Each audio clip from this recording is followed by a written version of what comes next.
Welcome to the Fast Food Theory. It's your boy, Sebs. We're here with my man, Black Jesus. Make sure y'all comment, like, and subscribe so we can get in that algorithm and blow this pod up. Follow us on Twitter, Instagram, Fast Food Theory Pod, TikTok too. Yeah, Fast Food Theory everywhere. Fast Food Theory Pod or just Fast Food Theory everywhere. Salute. Shouldn't have did this. Should leave that.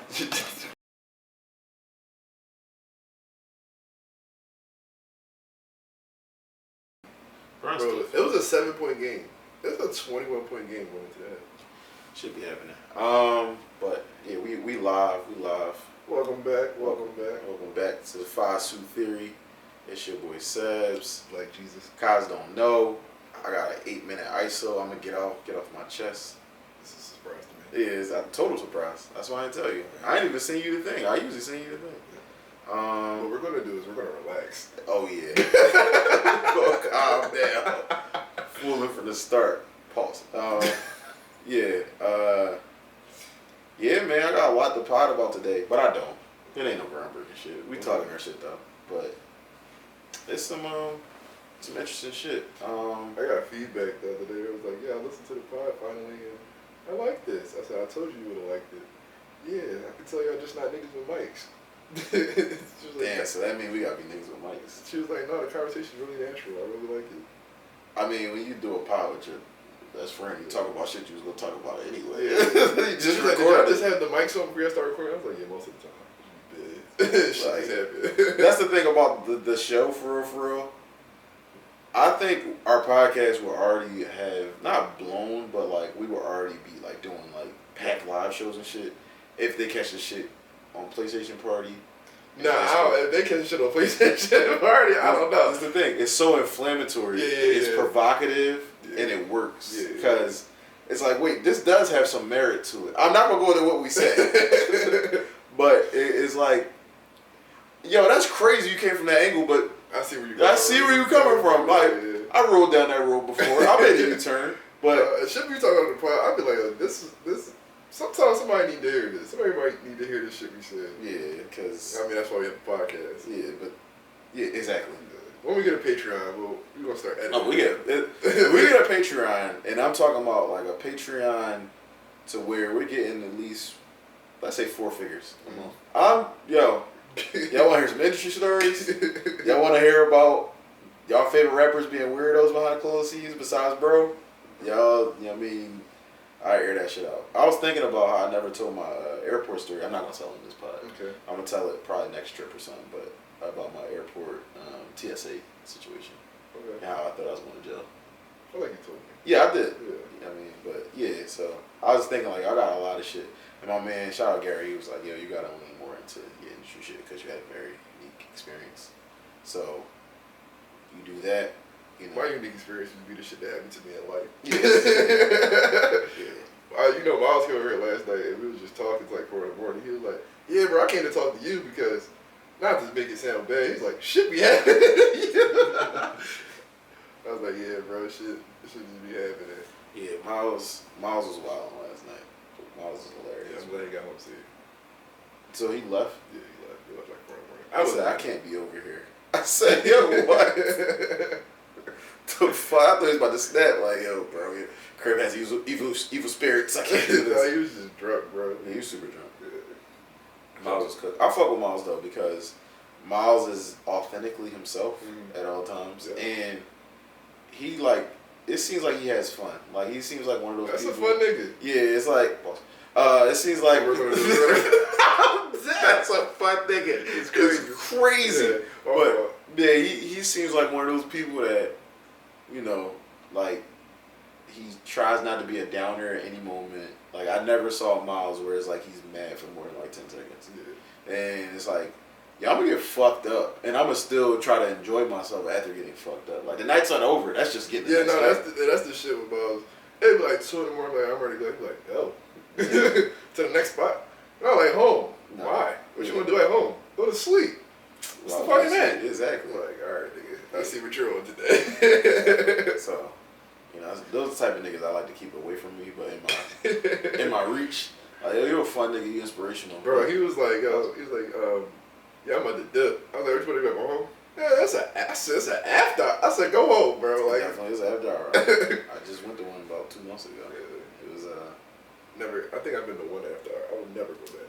Never ever go back. it was good vibes in there, like both type of vibes. There was good I vibes. can't really.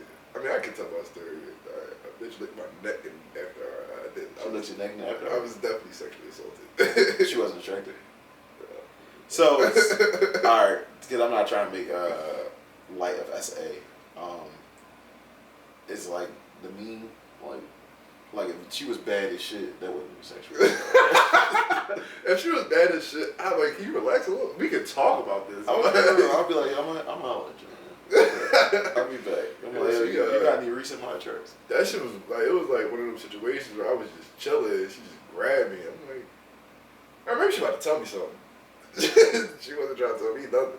Well, maybe she was, just in a physical way. Not in a, no, she's definitely trying not in a to verbal convey a way. message. Yeah. So.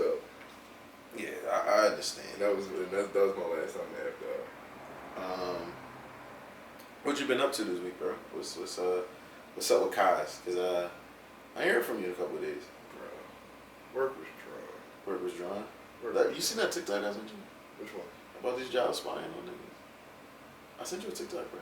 I know, but I think I watched every TikTok. What day did you send it? I sent it like 2-3 years ago. Oh, okay. I mean, I can see it. I'll go back and watch it. Yeah, it's like about how these jobs are like when you get like a random update on your computer, sometimes that's them installing something to watch on you. Yeah. And I'm like, yo, I should be fired.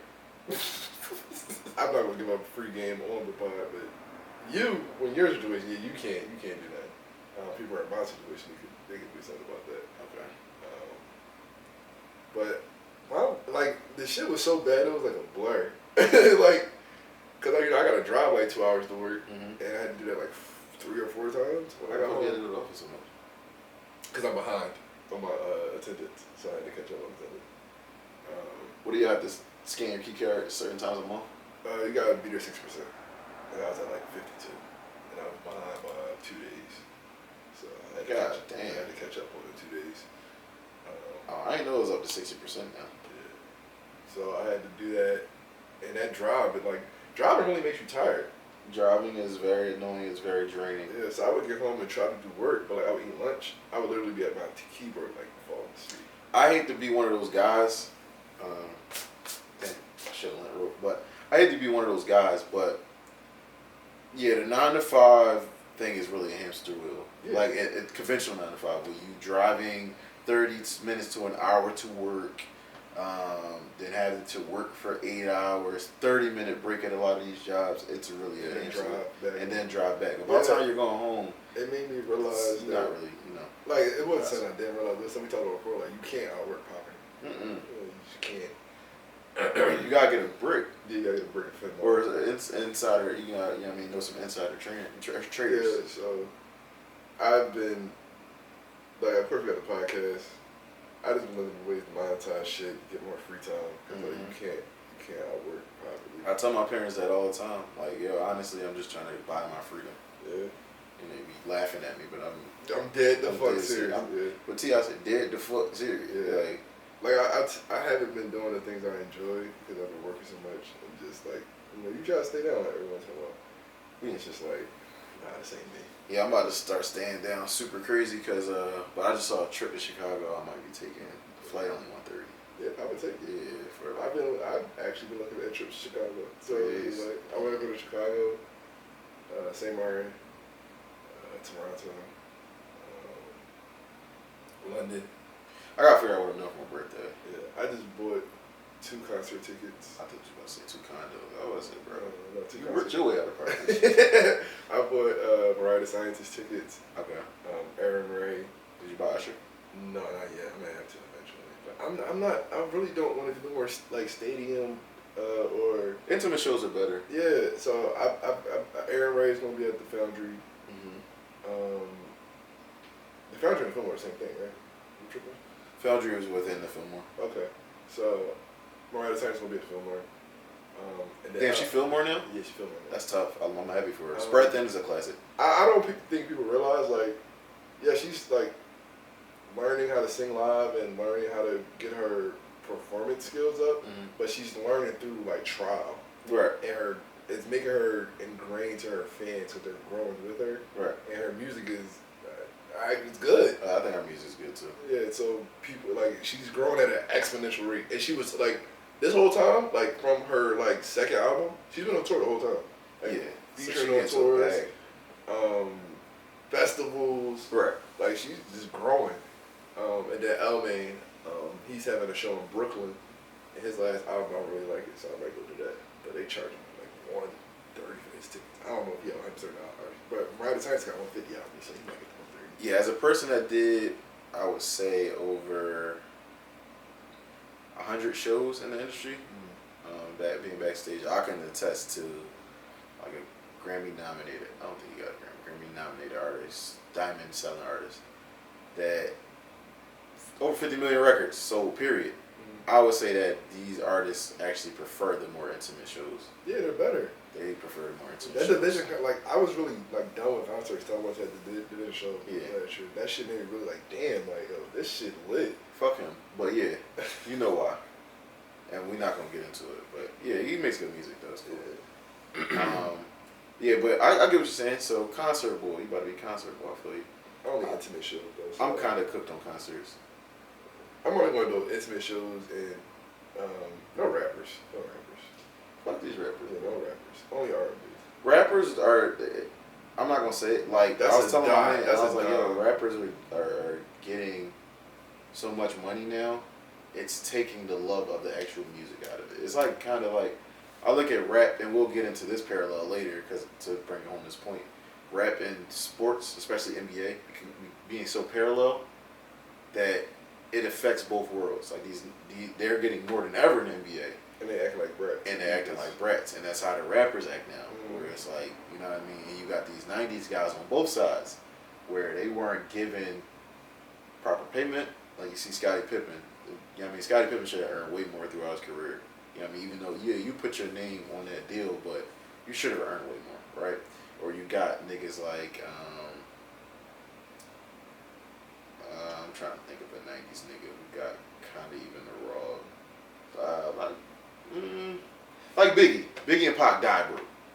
Yeah. Like, you should not have died, bro. You know what I mean? Biggie had a $60 million deal he just signed, but he didn't get it. So it's like, they should not have, you know what I mean? Like, I know Pac outspoken ass would have said something about this. Like, and these niggas not even making something, like, these niggas not saying shit, and they getting $40 million out. Like, you know what I mean? I know he would have had something. Yeah. Yeah, Pac was a lot of that. You wouldn't be feeling a lot of Yeah, so it's like, I know he would have said something. I know Biggie would have said it in a more classy way, but the same out. Like, you know, y'all niggas not even rapping for real. yeah, exactly. So it's like, you know, I understand like the not necessarily bitterness, but where the extreme criticism for these guys come from.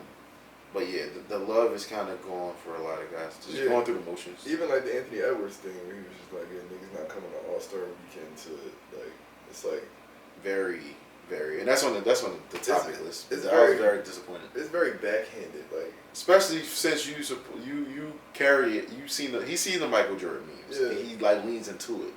So it's like, not to say you have to be this sicko, and we'll also talk about that with Michael Jordan's mentality, but there's certain things that, at the end of the day, the fans come to see you play. At the end of the day, y'all get these multi-billion-dollar TV deals because the fans come to see you play. And All-Star Weekend is literally a weekend for the fans. right. Yeah, You're like that's not brushing off. Yeah, They're like, doing shit with the left even hand. if you like that was crazy. Mm-hmm. Like doing left hand shit, playing defense backwards. What are we doing, bro? Like you can at least act like you want to be out there. Nobody's saying you got to play the hardest basketball in the world. Yeah, but we come to don't injure yourself. Yeah, we come to see y'all compete. Mm-hmm. Y'all niggas not even competing no more. I saw KD actually playing defense, and I was like, damn, this, like, say what you want about KD. You can say he's soft, you can say he's overrated, his rings don't count, which makes no fucking sense. All this shit. KD cares about basketball. Like, the actual playing of basketball. Yeah, basketball savant. Yeah, now, you might have robbed us of the competitive nature of basketball by going to Golden State. I wouldn't do it. But from a business standpoint, business and mixing basketball, that was the best possible move for Kevin Durant. Mm-hmm. At no point do you say, yeah, bro, you doing real good with Geek Squad. You the man at Geek Squad. You the bull. But Apple trying to fuck with you, but you can't go to Apple because they keep winning these awards. Yeah, but I get it. derailed us from the competitiveness of regular season basketball. But I think those were some of the, like, it pushed the game of basketball forward. I think so too. Yeah, I think, like, for all the negatives, there were just as many positives. I think so too. I think the Anthony Edwards comments, I don't think there's no positive I can take from that. No. Because now y'all trying to get paid for All-Star Weekend. Yeah. And, like, I'm cool with that, but y'all not even making a case for us to pay y'all. Exactly. Y'all making a case for us to take money. Why does, like, Jalen Brown got $330 million? What a... I respect. I want to talk about that too. We can talk about it later because I don't want to. We ladies don't spend like the that. sports. Yeah, we can spend that. It. So, so did you like? I know you was talking about in the group chat because I didn't watch it. Did you watch Mr. and Mrs. Smith? Yeah. You finished it. Did you like it? Yeah, I did. Yeah, I don't want to ruin it for you. But I was telling Marty on Twitter like, yo, it's automatically gonna be a comparison because the name is based off like you know. What I mean? She was like, there's not many similarities. I'm like. I have to, like, I watched episode 1 and I was in nail salon the other day. And I'm like, look, I gotta just get my brain, like, adjusted to, like, yo, don't compare it. But it's automatically natural. It's automatic comparison. So it's based off it. But I like a lot of what Childish Gambino / Donald Glover does. I would say the same. I think a lot of people get a negative response to him. I don't really know why. I mean, he's kind of like a weird guy. He's black without a hairline. That doesn't help. Yeah, that doesn't help, bro. I'm just keeping it being. That doesn't help at all. It doesn't help. Like when a lot of black women or Twitter just period like, yo, this nigga like has an affinity for Asian women and white women and whatnot, and it's like, bro, he's black without a hairline. Like, you imagine going on a date and your shit just y'all wasn't fucking with him. Zigzag. Like, they're literally just not fucking with you, big bro. Like, they not. I think that's the part. This is off topic, but I think that's the part of interracial dating we don't ever talk about. Like. Some niggas they just not fucking with. Like, bro, you wasn't fucking with him. He was doing. Now, I'm not saying there wasn't a black woman out there for him, but like in his racial area, none of y'all. He grew up in Atlanta, I think. I think Stone Mountain. He's literally doing a Naruto run through the fucking hallways. Yeah, like y'all not fucking with no hairline. Yeah, except for that one girl that thought, oh my god, he is kind of cute. But even then, you cheat on him. Like. So it's your friends that's like, and it's not like to say women cheat, but it's just like your friends that made one too many jokes. So you a Naruto, and you're human. Yeah. The angst is gonna grow, and you're gonna be like, I'll give you a new nigga. I think he's now rapping wise, I'm not really a fan of his rapping that much. He has one tape I do like. He got some songs. When he tries too hard, that's when he kills me. Yeah, but I like his writing. I like Atlanta a lot. It's one of my favorite shows, probably ever, honestly, because I don't watch much TV. Really? I love Atlanta, bro. I love Atlanta. And that actually brings me to the Vince Staples show. Yeah, I watched that. You watched it. That's like Atlanta at Long Beach. Yeah. And he encapsulate all 3 members in one character. He's the rapper. He is Paperboy in a sense. Yeah. Then he goes through the weird shit with I don't want to spoil the show, but the dude chasing him around and shit. Yeah. Remember, what's his name was getting chased around after the Target shit? Lakeith Stanfield's character, I forgot his name. And then what is his name? It's Earn, Paperboy, and yeah, I said it on Twitter the other day. Hold on, I'm gonna search this. I don't know, cause when Lakeith Stanfield first came out, I liked the guy. That was just like, you know what it was? He was super weird though. Yeah, he played. No, it was the Darius. It was the chat room shit. Oh yeah. I was like, he's more in the chat. Yeah, I'm cool off this nigga. See, I try not to let that affect, and it's like I really like his characters in a lot of shit. Honestly, he plays. I'm not gonna say the same because what he played in Uncut Gems is not similar to what he played in the phone. Sorry to bother you. Yeah. So you know what I mean. I think he's nice though, but yeah, I don't. The only bad role I can pick from Lakeith is that animation. That's probably the only bad role. Yeah, I'm not watching it. Yeah, cool. Other than that, he's a good actor. Yeah, I like the Vince Staples show a lot though. Funny. I don't want to ruin it for nobody, but the bank scene that shit was hilarious. He was on the phone. That shit was fucking hilarious. Yeah. So the family reunion episode, that shit was funny too. Yeah. That shit had me crying. Bro, every episode you in jail, 5 minutes in, that shit was funny. Nigga either draw 2 sandwiches. The shit was funny, bro. The shit was just drawing. I was just watching it like, yo, this is what I would expect from Vince Staples. Yeah, shout out to Vince Staples. I've been saying Girl was bad too. Girl, nice. Girl was bad too. You know what's crazy? I'm going there. I'm 30 this year. I always had a crush on the mom. Always liked that lady. I don't know what it is as a kid. Bro, I remember she was Love Across the Thing. I'm like, Steve Harvey, man, fuck out of here. Like, love her, bro. Because I don't want to come off disrespectful. Hold on. You knocking it out the park, no question. Listen, I'm not gonna be disrespectful. What the fuck is her name in real life, bro? I'm gonna get her. Name. Give her flowers. Bro, they naming everybody but her. They on some weird shit. She's in every episode, ain't she? Damn near. No, she's not every episode. She's in 3 of them for sure. Hold on, I'm sorry, y'all. Yeah, she definitely in 3 of them. Bro, I'm crying. this shit not coming up. It's about you not ever gonna find it. Hold on. Recently, I think that's like that's his real one. Yeah. Damn. I don't know. I have no idea. I'm finding this joint, bro. I'm about to look. Let's take them show cast. Oh, then they had the boy from the wood in that joint too. Yeah. Vanessa Bell Calloway. Okay. Love her. Yeah, love her. I hope you're having a great day, man. In the most respectful way possible. But yeah, I really like the show. I'm keep it real. I might be like a Vince Staples super fan because I love Remote Park Broke My Heart. That was one of the first Vince albums I connected with in a while.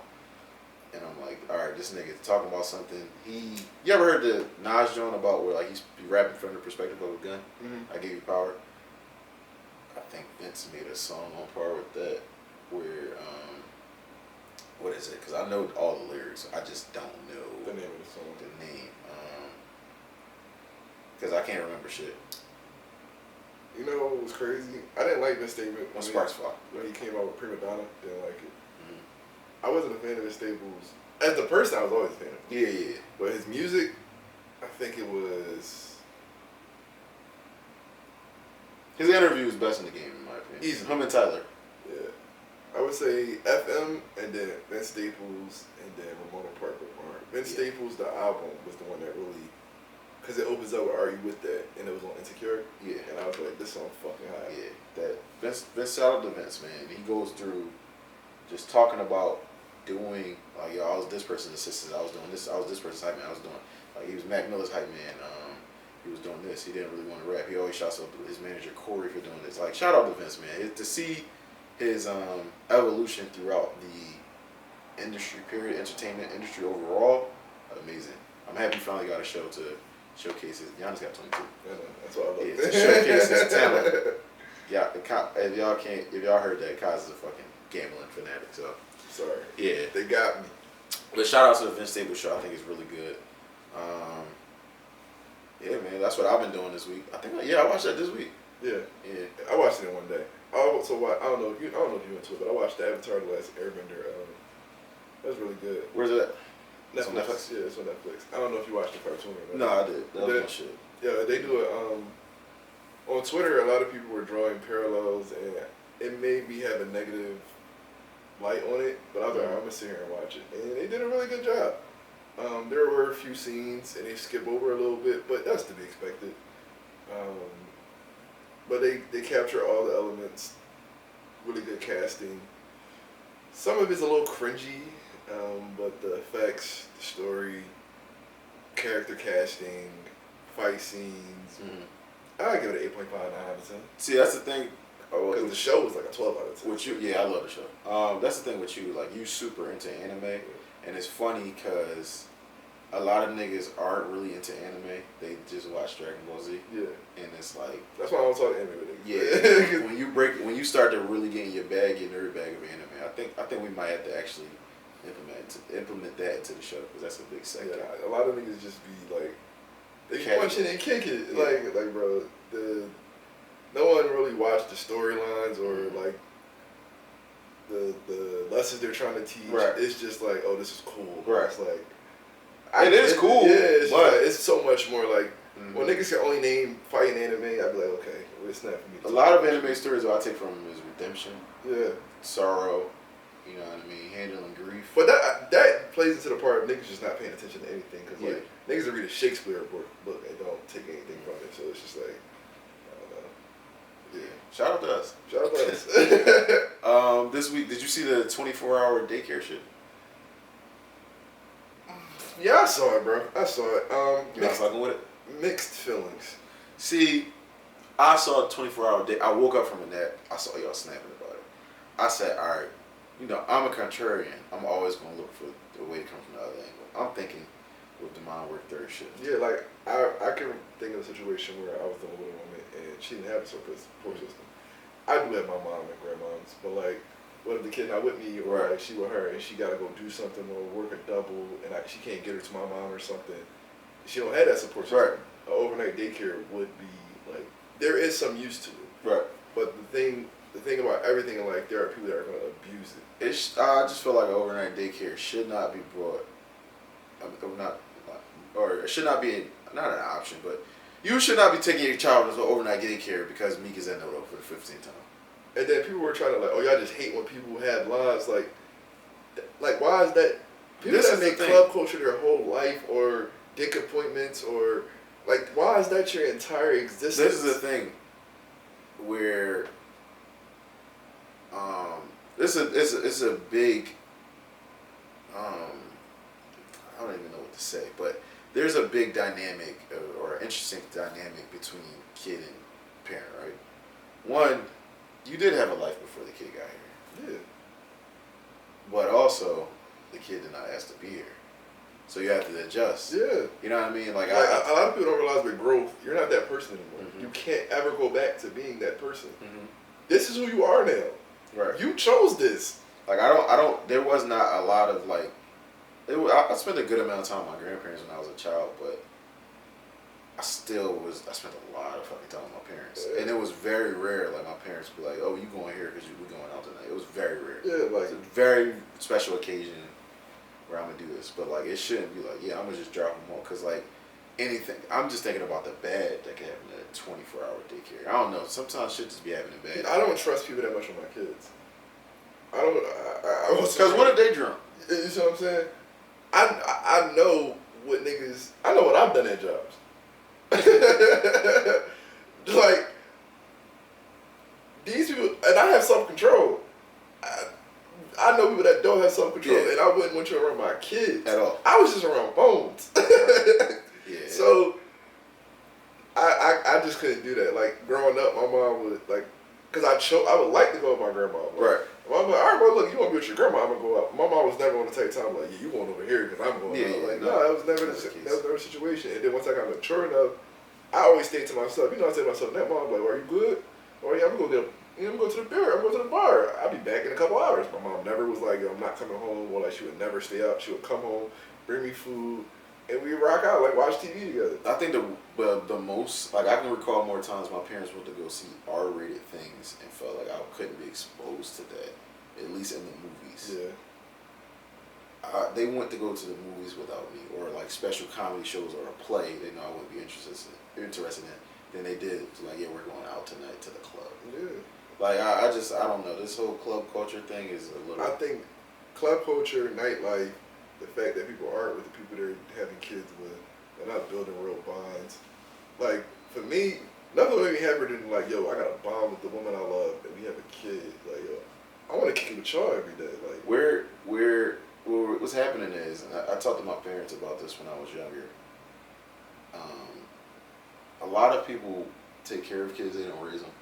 Yeah. So, like, yeah, you make $150,000, like, you really get into the bag, and you snap and you give your kid whatever they want, but you gotta really raise. Like, do you know your child? Do you know that your child is hiding his shiesty at his friend's house? Do you know your child's Instagram page? Because more than likely he has one. Keith tweeted something like, young boy was waiting out, because he keeps you downtown, the young boy was waiting at the hairpin for his man to bring him his shiesty, because he couldn't, like, that's a real life situation. Yeah. Like, do you know what your son is doing outside? Do you do random pop-ups on your son? Do you have your son's location? Do you have your daughter's location? When is the last time you went to a high school or middle school parent teacher conference, and you took off work. You gave up that $50-$60 an hour in overtime to check on your kid. Because you ain't even going to embarrass you. Just want to watch. Exactly. Because if you do this right, and it's not to say that's another thing with black people and white people. It's just it's two Americas or whatever, multiple Americas. Honestly, with such a melting pot. But they talk about the NBA all the time. Like, yo, I grow up, like Kyle Korver talks about the dynamic between, like, yo, I got my check. That was my check. A lot of NBA players get their check. Like, black NBA players, it's like, oh, I got to buy this for my mom. I got to buy this for my aunt. I got this for my dad. I got to spread it throughout just my whole community. They call it the black tax. So it's like, but if you do this right and you sacrifice this $50, $60 an hour, your child could change the world, or they could just change your entire financial situation. You do this right. You know what I mean? And not just an MBA or rap. Like, just literally, like, yo, he might, like, you're in software engineering. You might be able to code for the MBA or something, and they pay you, like, oh my God, nobody can code like Kaz. We're giving Kaz $3 million a year. Yeah. I can give you $50-$60 an hour, mom, because you invested in me. People don't see that investment. But yeah, like, kids are really an investment, and they just see it. A lot of people see their kids as play toys. Yeah. It's sad. And Halloween costume people they could cosplay through. A lot. Because your son did not want to be Mitch for paying full. People treat your son didn't want to be Alpo for Halloween. Absolutely not. That's how a lot of people treat their relationships, though. Even friends, like, oh, I can post that on friends. Oh yeah, for sure. Or I can post that this is my girl. Or I can post that this is my kid. Like, it's all for. Bro, I'm very close with Yersey. I seen niggas post Yersey, and they'd be like, "I know why you posting. Yeah, keep it a beat. Like, you know what I mean? It's like you don't post me. I love Yersey to death. I text him every year for his birthday. I don't personally post Yersey. You know why? Yersey doesn't fucking post me. So you know what I mean? Like, it's like, what am I doing? What am I doing? So I'm a dick eater. All right, I'm not gonna do it. So you know what I mean? No, I love Yersey to death. I don't look at it like, oh, you Hollywood. No, it's just like, what am I doing? Yeah, I might not fit your image, bro. Yeah. Like, you know what I mean? So it's like, all right, let me. But people trying to, niggas be trying to ride everybody coattails. That's it. Yeah, for sure. Even they babies. Even they babies. Because for sure. Why does your baby have an Instagram page? Yeah, social media has done because people irreparable damage. Irreparable damage. Did you see the dude Barky Bugs? Yeah. So he was in his caravan. They had a disabled vehicle. The crazy thing was, after reading that accident, it was a legit accident. It's a legit accident. But you ain't gonna know how to help. Not even just that. The first thing you did was tweet. Yeah. That's your first reaction. While the person was dying. Because the person didn't die like on impact, but they died from smoke inhalation. Now, sometimes you could be knocked unconscious, and I could just think you did. So it's like, yeah, you might not have helped and pulled them out.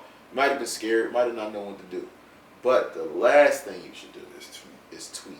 Yeah. And then it's come on there like, yeah, fuck y'all. They said, I'm not under investigation. That shit was a total accident. You're absolutely under investigation. There might be a little it was a legit accident, but you're absolutely under investigation, brother. And now that you tweeted this, you gave yourself a bad look. Like, just terrible. Terrible. Twitter is just because the accident happened like the time between the tweet and the accident was like 6 minutes. Mm-hmm. I mean, immediately after you hit the bump, it was 5 people on his caravan. Like, so y'all good? Yo. I just smacked this. Pray for his family. I think he dead. Like, first of all, he wasn't dead.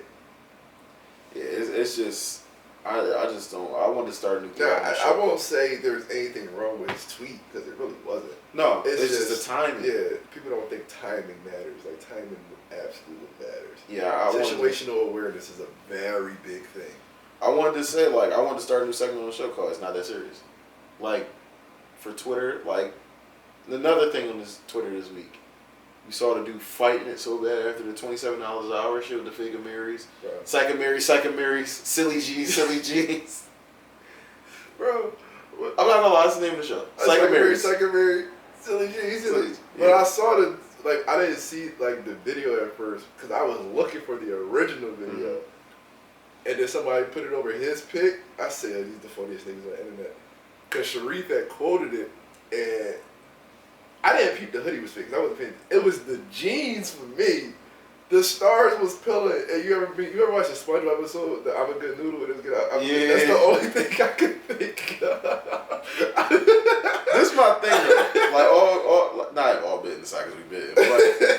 thing. I hate those jeans. I literally hate. I hate gaudy ass jeans. Which is why is that many stars? I don't like most Amiri jeans. Like these aren't really Amiris. These are Amari and Amari style in my ears. But yeah, and then why is it so many? Why is so many stars, bro? He was in Walmart going crazy with the iron on Jones, the iron on patches. Bro, but like they did a full dissection of the hoodie. I said, damn, bro.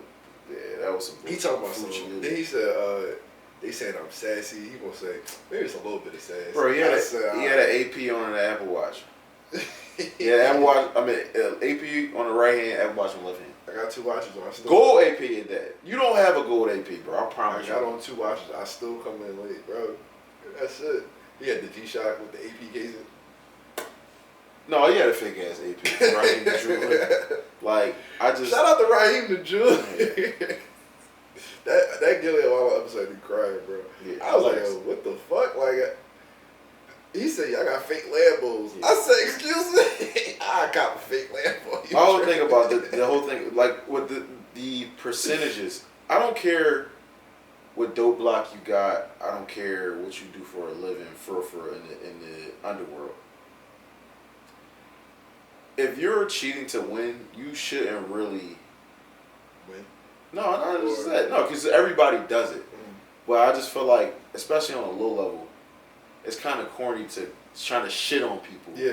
You know what I mean? When they're trying to best. Like, if you're a scammer, drug dealer, sex worker, you can't be shitting on regular people because you don't really make a good contribution to society. Yeah. You're taking away from society in one way or another. Like, I'm not whether trying it's distraction or shame sex workers or anything, but you're taking away from society.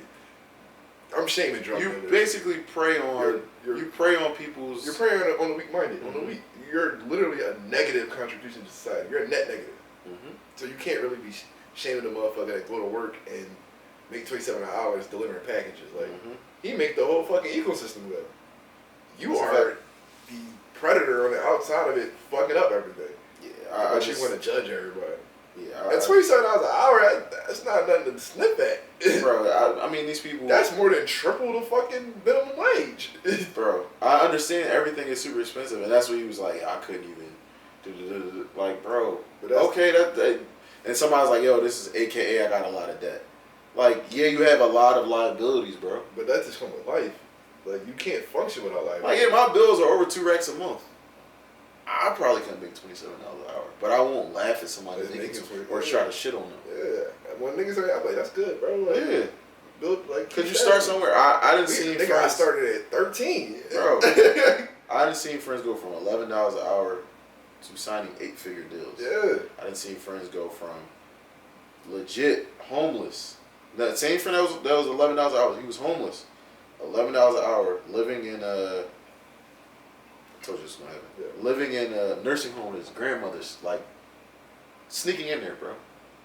Living in her room. To now he's a millionaire, one of the biggest rappers ever. Yeah. I didn't see someone else. Go from. Funny as shit. You're hilarious. Sorry. You're fucking hilarious. But I didn't see someone go from homeless to now they own a very successful daycare. And we're actually about to go in business with a couple other business ideas. So it's like, bro, you don't know. Like, you could be laughing at somebody for $27 and they take it personal and they was in your circle. And it's like, now I done got here and it's like, no, I'm not trying to shit on you, but you can't get money on me. Yeah, you can't fuck because your mind is so low vibrational. Yeah, low vibrational. No, it's really low vibrational, bro. Like, I was gonna say closed-minded. Yeah, low vibrational. Same shit. Yeah. Like, and that's not another thing for it's not that deep segment. Like, it's not that deep. Money is not, like, yes, it's very important. We argue it, and I think that's where I've grown to in my life, because a lot of the conversation we have, not on this podcast, but on Twitter, it doesn't push anything forward. The thing, we're not, like, we don't have a $200 date argument, and then, like, okay, what's we going to do for dates anymore? We just keep having that same Nobody comes to an agreement for shit. Yeah, it's and you'll see later why, where it's like, if you want to have the conversation, and I bring forth facts, and you bring forth facts, fine. Because sometimes a hypothetical conversation will happen. But to the point where we're getting emotionally engaged. Yeah, like now we want to kill each other. Like, bro, I live in Philadelphia. These niggas hate Tupac. I tell every 2 months, I am not talking about Tupac with you.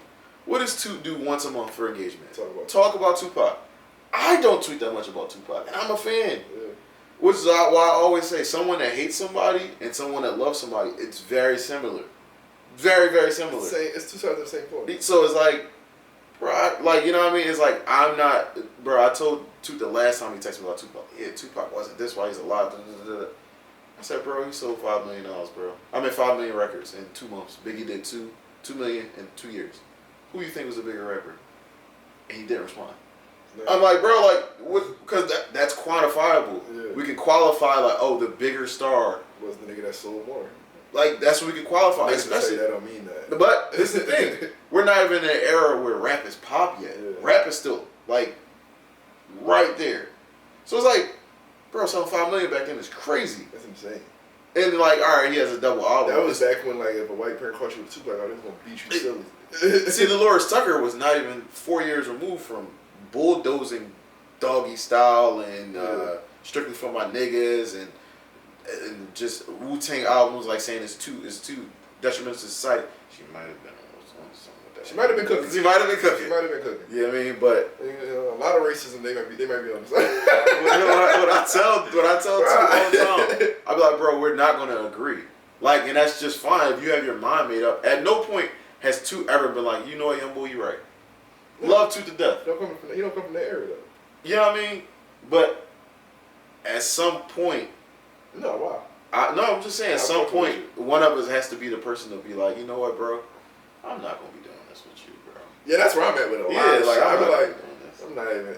That's how you feel? Yeah. I'm happy you feel that way. I'm not doing this with you. Because for what? I don't get, there's no net positive for me. Like, I still got to pay these bills. I'm still going to fuck with Tupac. I'm still going to play this Rod Wave. When I wake up tomorrow, I'm going to do the same shit. Why am I doing this? What am I doing this for? Bro, that reminds me. So we got the Lil Baby and Gunna shit. I ain't seen Diddy in months. Yeah, I mean, why Lil Baby popping with Diddy? Why? Lil Baby was a good dude. He don't know it yet. Shit over. Shit over. Nah, it ain't over. I don't think rappers get to the point where they totally fall off no more once they reach their. No, because you always want your like he signed a crazy deal. They too big now. Yeah, he's not gonna ever fail, but you're not a little baby anymore. You ain't, that might be new Lil Wayne. Yeah, you're not that no more. Yeah. Like, you gonna give us a hot verse here and there, but we're never getting my turn again. Yeah. And it's such a steep fall off. Like, you know what I'm saying? You know, it's really not. This is the problem. You don't think so? Alright, this is the problem. It is, but this is the problem. Rappers now, their output, because I personally think the quality is just not there. Their output is so high that their output is so high that you might catch them doing their best work necessarily before. Like I said it before, I said your quality and success probably never meet in rap. Because about time you recognize what the fuck I'm on, you can't appreciate the quality. You know what I mean? Like, so it's like Drake getting this $100 million deal, or $500 million deal. He probably should have got the $500 million deal around Nothing Was the Same. Yeah, absolutely. But I'm not that yet. My stature's not there. So what happens? Exactly. So what happens with Lil Baby is you kind of get paid for your past work, and you know what I mean. And but that's with a lot of shit. That's with a lot of shit for sure. But I'm saying for rap, so it's going to get to the point where it's like you got to think Lil Baby was what 4 or 5 tapes in by the time he dropped My Turn. Back in the '90s, that's 5-6 years, maybe 7. Yeah, he did that so 2.5. He did that 2.5. Now he's not talking about shit for real. He's just good at shit. Just hot. It's just hot. Hot at Instagram caption. Exactly. So that's what rap has become. Just captions. Shout out to Drake. Exactly. So you just got these rappers kind of flaming out early because of that. Because it's like I gotta keep my name, because we live in such a microwave era. Yeah. I gotta keep. You know what I mean? People keep putting this shit out. Yeah, it's not soul food no more. So, yeah, that's what I think about Lil Baby. But I think he didn't reach a point of being too big Lil Baby doesn't ever have to rap again. I said it like Yeah. Vert doesn't ever have to rap again. But I just think it's funny, like people seeing him with Diddy was like, yeah, Gunna up 2 touchdowns. No, for sure.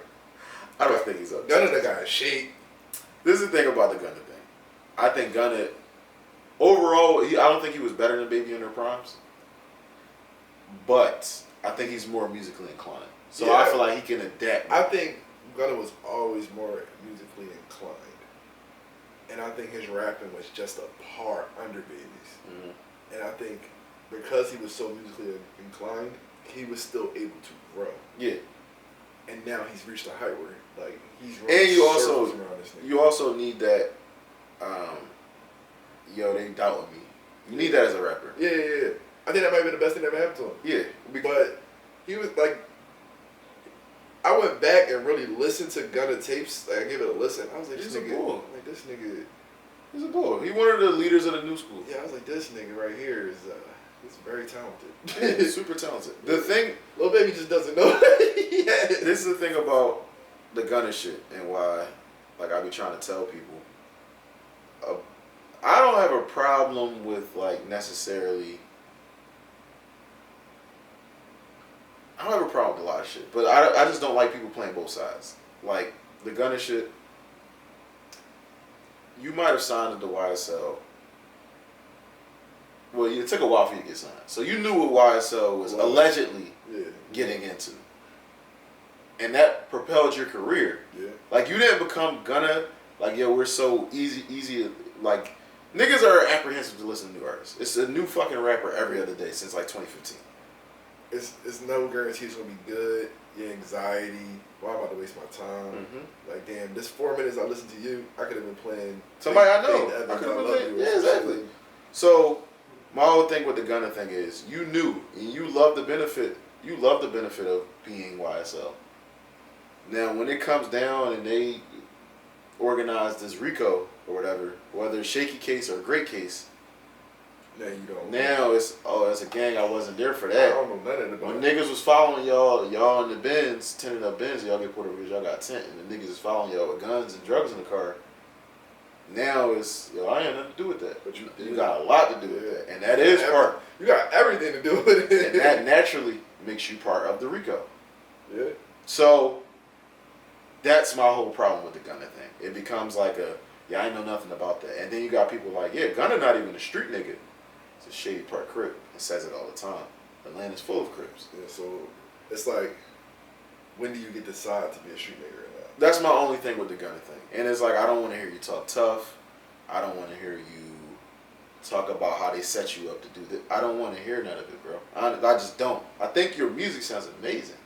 Like, the shit I heard from the album and snippets sounds amazing. I think the nigga... he had my favorite Gunna project outside of... what's the green shit? Drip Season 3? Yeah. Outside of Drip Season 3, DS4 was my favorite Gunna project. Good project. It was amazing to me. I'm like, this nigga is reaching a point where I'm listening to him every day. I never listen to Gunna every day.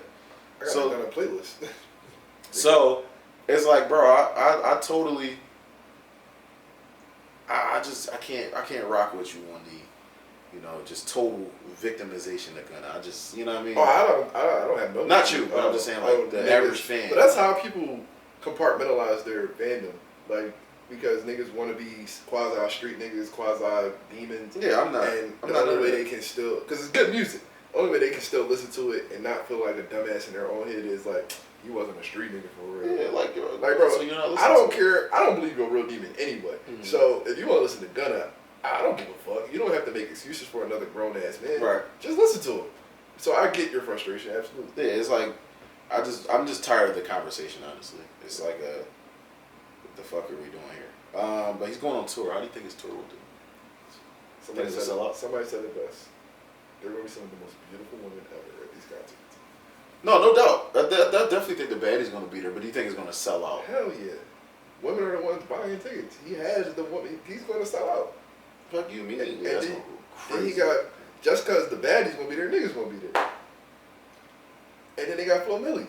Oh yeah, they do got Flo Milli. Yeah, that was agreed. That was like he's leaning into his brand. What do you think about Dirk being on the Cole and Drake tour. I think that was a great. I think it was a great addition.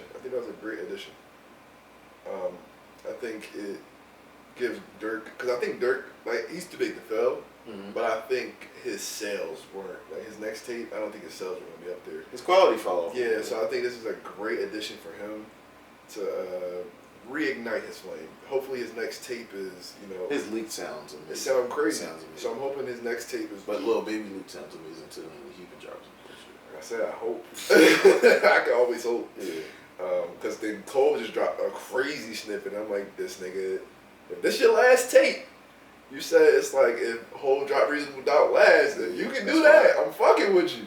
And then you know how I feel about Drake. So I think that gives people the best of all three worlds. It's taking the tour to the next level.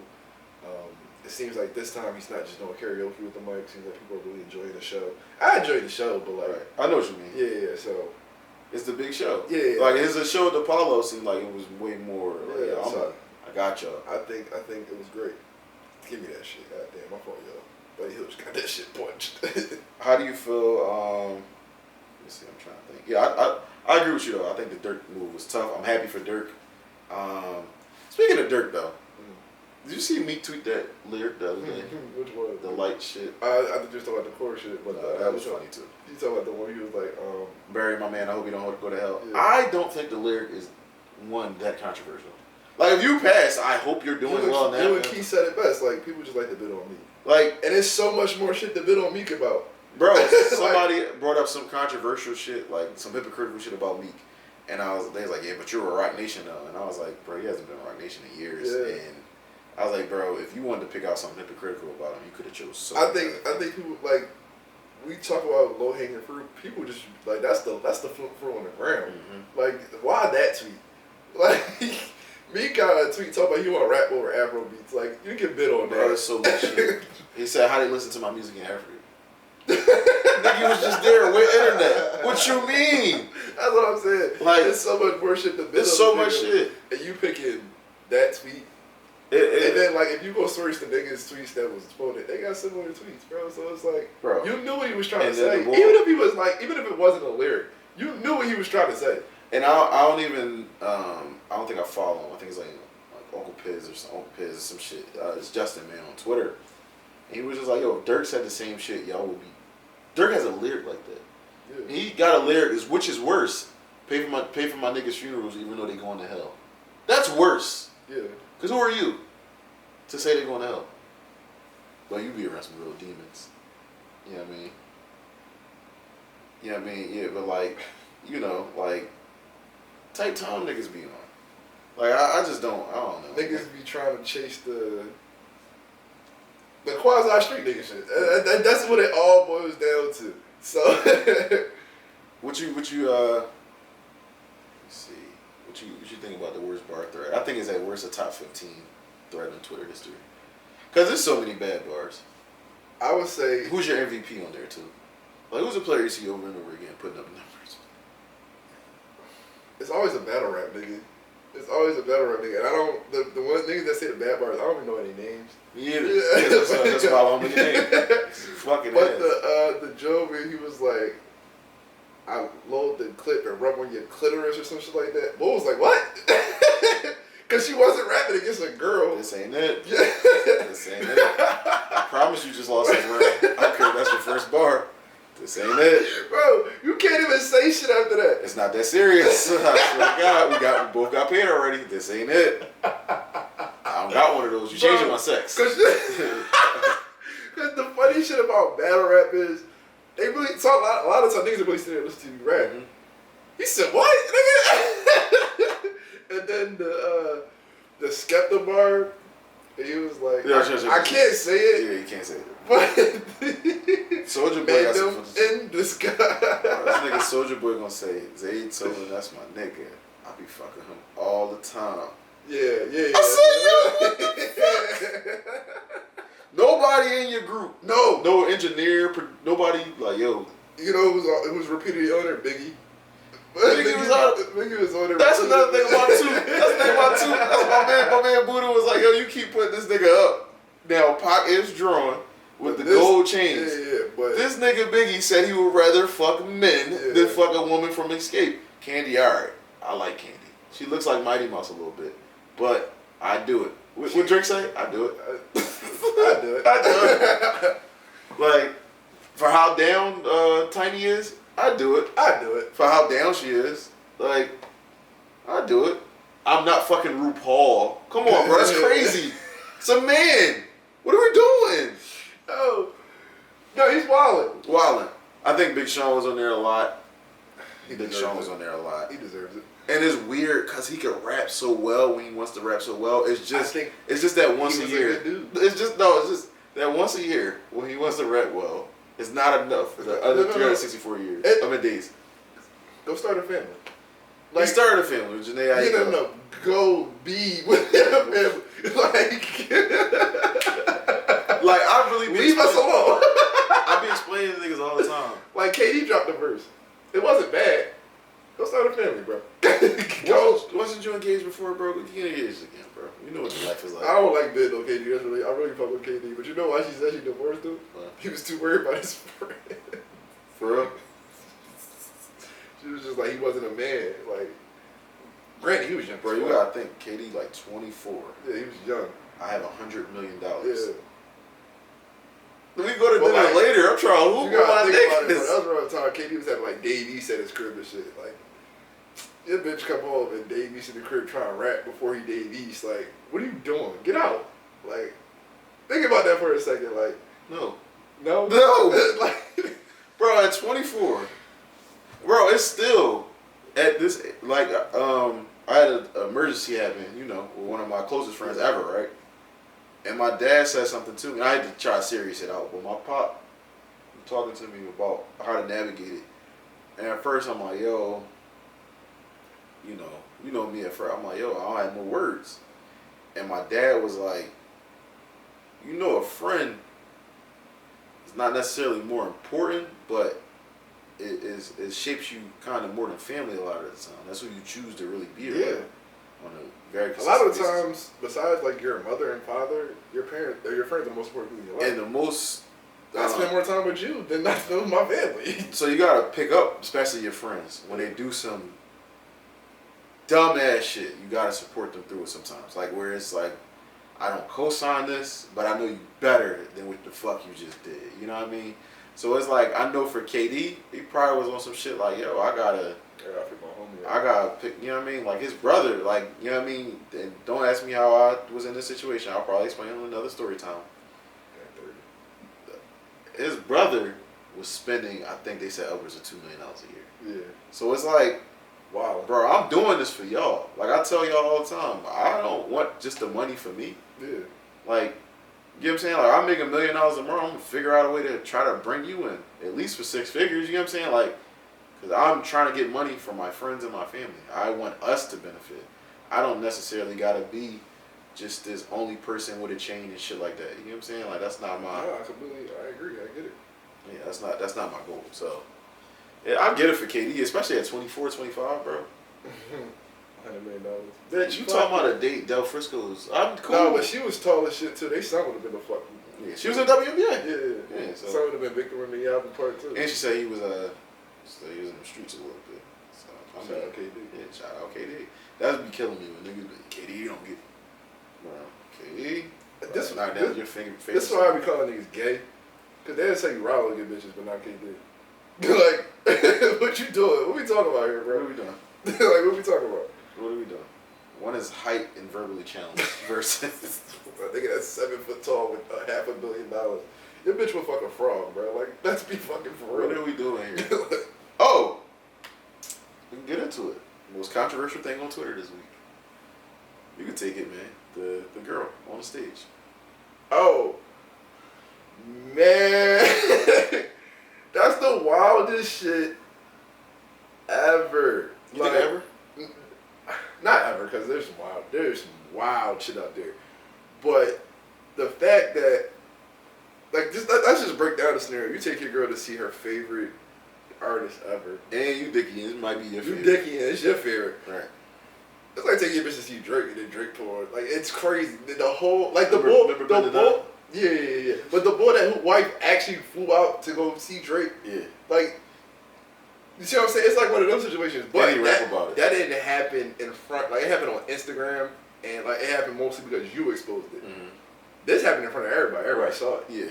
And then like when he called her on stage, she was screaming her fucking head off. And then when he picked her, Bull was like, "Go ahead," like he pushed her up. So you're already. I'd have put that bitch in the figure four. I wouldn't. I'd be like, no. You drunk. Yeah, I'm holding. You drunk. I'm holding. But she good, bro. Yeah, like we next person. Fuck with you. But then she went up on stage, and the way she arched her back. So, well, Goody from TikTok gonna say, man, if you are African, like I think she's Nigerian, maybe. Yeah, I think she's like, if you are West African, you know she is being shamed in her group chat, in her WhatsApp group chat. Yeah, it's over. He said because my uncle sent me. What the fuck is this, bro? And then she was doing things she probably never did. Yeah, she was wild. She put her whole face on that man's crotch. Oh, she wildin'. They talking about it's part of the dance to the song. What part of the dance? Why do you know the dance? That's the 3 a.m. at our crib. Yeah, dance. why do you know the dance? That's how I had a and long why day did you dance. feel comfortable doing it in front of thousands of people? Why did you lick that man's chest? Right. Why did you kiss him and then jump on him? Right. And then arch her back and let him drop him? She was in the moment. Oh, okay. She lost her mind. Yeah, I'd have shot you in the moment, so that's what we doing. Like, what the fuck are we doing? She was wild. Then after the concert, she talking about, was it that bad? I'm not a fan of domestic abuse. I'm not a fan. But if there was ever a moment to knock somebody's head off their shoulders. See, this is my thing. Whenever a woman makes me that mad, like in my past, he walked away. I always walk away. And I would be so mad. I would walk away while she's still on stage. Yeah, I don't know how he didn't. Cause spontaneous combust. Like we really don't want to see this concert. Y'all came for like a concert, right? If I act upon my thoughts, it's a table, ladders, and chairs match. Right. You know what I mean? It's everything. I'm moving this barricade. It's chaos in there. They're about to kill me, bro. In the video, they showing the security guards. The security guards like, that's this girl right there. Like, yeah, it's on him over there. Yeah, that's his. I'm not a fan of terrorism, but there are going to be some terroristic actions. Like, what are we doing? There one boy was like, "Yeah, I'm unaliving myself now. Nobody."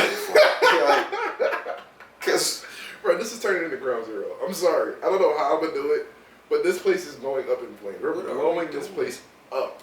No one. The video's never getting out. No one is seeing tomorrow. But then he went on. But this time I know clout is a drug. He went on Castanet. The next day he did a 20v1. And Kai's only 22. So he went from 1K to 30,000 followers in 20 minutes. He's a handsome dude. So, you know. Yeah, the women were saying that. Like, I didn't really see the video or the people. Yeah, no, women was like, yo, he looked good. Like, what's up with her? She drawed. Yeah. And now he has, like, I think a lot of men don't realize this. You may not have a lot of women in your area, but it may, like, this is why I call this a drug. This is why I call it. The internet opened up. You may be ugly to all 600,000 people in your area, but it's 7 billion people in the world. Yeah. And you might be handsome to 2 billion. Yeah. And now you get on this platform, and they can see you. And now you're following. Now you got 130,000 options. Yeah. And Castanet's 22, so I'm not going to bash him for being hypocritical. He was just talking about 20v1s. About how not to do them and don't want to do them, but you're doing it. He said, fuck it, I'm going to get this. Yeah, but he had like all OnlyFans girls on there. So not only did he get a new baddie, he got a new freak. He got some new nasty baddies. Yeah, some new nasty baddies. So, but it still don't replace your heart. He said they was only dating for a few months. Still don't replace your heart. Yeah, because I've been in love after a few months. I mean, third date, you need to clear out your phone. No. Context. First date. I might not like you. No, if I like you after the first date, what's your passcode? What the boy say? What the boy say? You know what passcodes, bro? Do I be knowing? Yeah. I can't expose myself on this podcast. After the first day, I need to be in your family group chat. I need to be texting your dad like, yo, what type of you like football? Yeah. No, because I peeped your dad got a Harley, so I went and grabbed one. Yeah, you see what I'm saying? Yeah. So what time mom cooking dinner? Yeah. Like that's the type shit we need to be on after the type shit. Yeah, type shit. Yeah, but I just Rashawn McCants of all people. So he went off of Gilbert Arenas' podcast and did an interview with someone. I would say he's in the red pill space, but I'm not gonna lie. Sometimes I do enjoy because it's Rashad McKay? No, not Rashad McKay. He explained his value to the show, and I said, you know what, he's totally right. Yeah, I mean, like basically, like yo, I'm the person that's controversial. Yeah. Like the show would not go without me. I can't. I'm the person that's supposed to disagree with Gil. That's my role. Whether even if I'm coming from an unpopular side or the popular side, I'm coming to disagree or to check Gil. I can't be the yes man. Mm-hmm. I want to give dude this proper because he does a lot of. Let me see. Yeah, Anton Daniels did a joint with Rashad McKay. He be drawing. He be coming out with super crazy. He might be a red billboard. But Rashad McKay was just like, yo, most of y'all fellas will not understand this concept, but 95% of y'all women are single for the right guy, and y'all introducing these women to y'all putting them in these environments with these men that don't care. Like, you know what I mean? Like, he was like, our ego is huge. He was saying how at games, niggas would be with a chick. They'd see dude with the chick. They don't care, because as soon as you go to the bathroom, they said they send a ball boy over there. They'll get her number. I'm gonna be real. Like, I've not been told no in years. I don't have no type of clout. And I'm you like might be choosing, yeah. Imagine he said $20 million. Like, and it might be the day you pissed her off. Yeah, right. You could be going bad. So it leads to a dynamic that is not before seen on a large scale because of social media. Yeah. So it's like it's way worse when, like, back in the day, she go to the game. Yeah, she know AI. It's fucking AI. She just saw him at Fridays. AI was strong. But what happens, we're going to talk about some AI shit. AI was strong. Just 10 minutes, don't worry. We're going to talk about everything good and bad. Listen.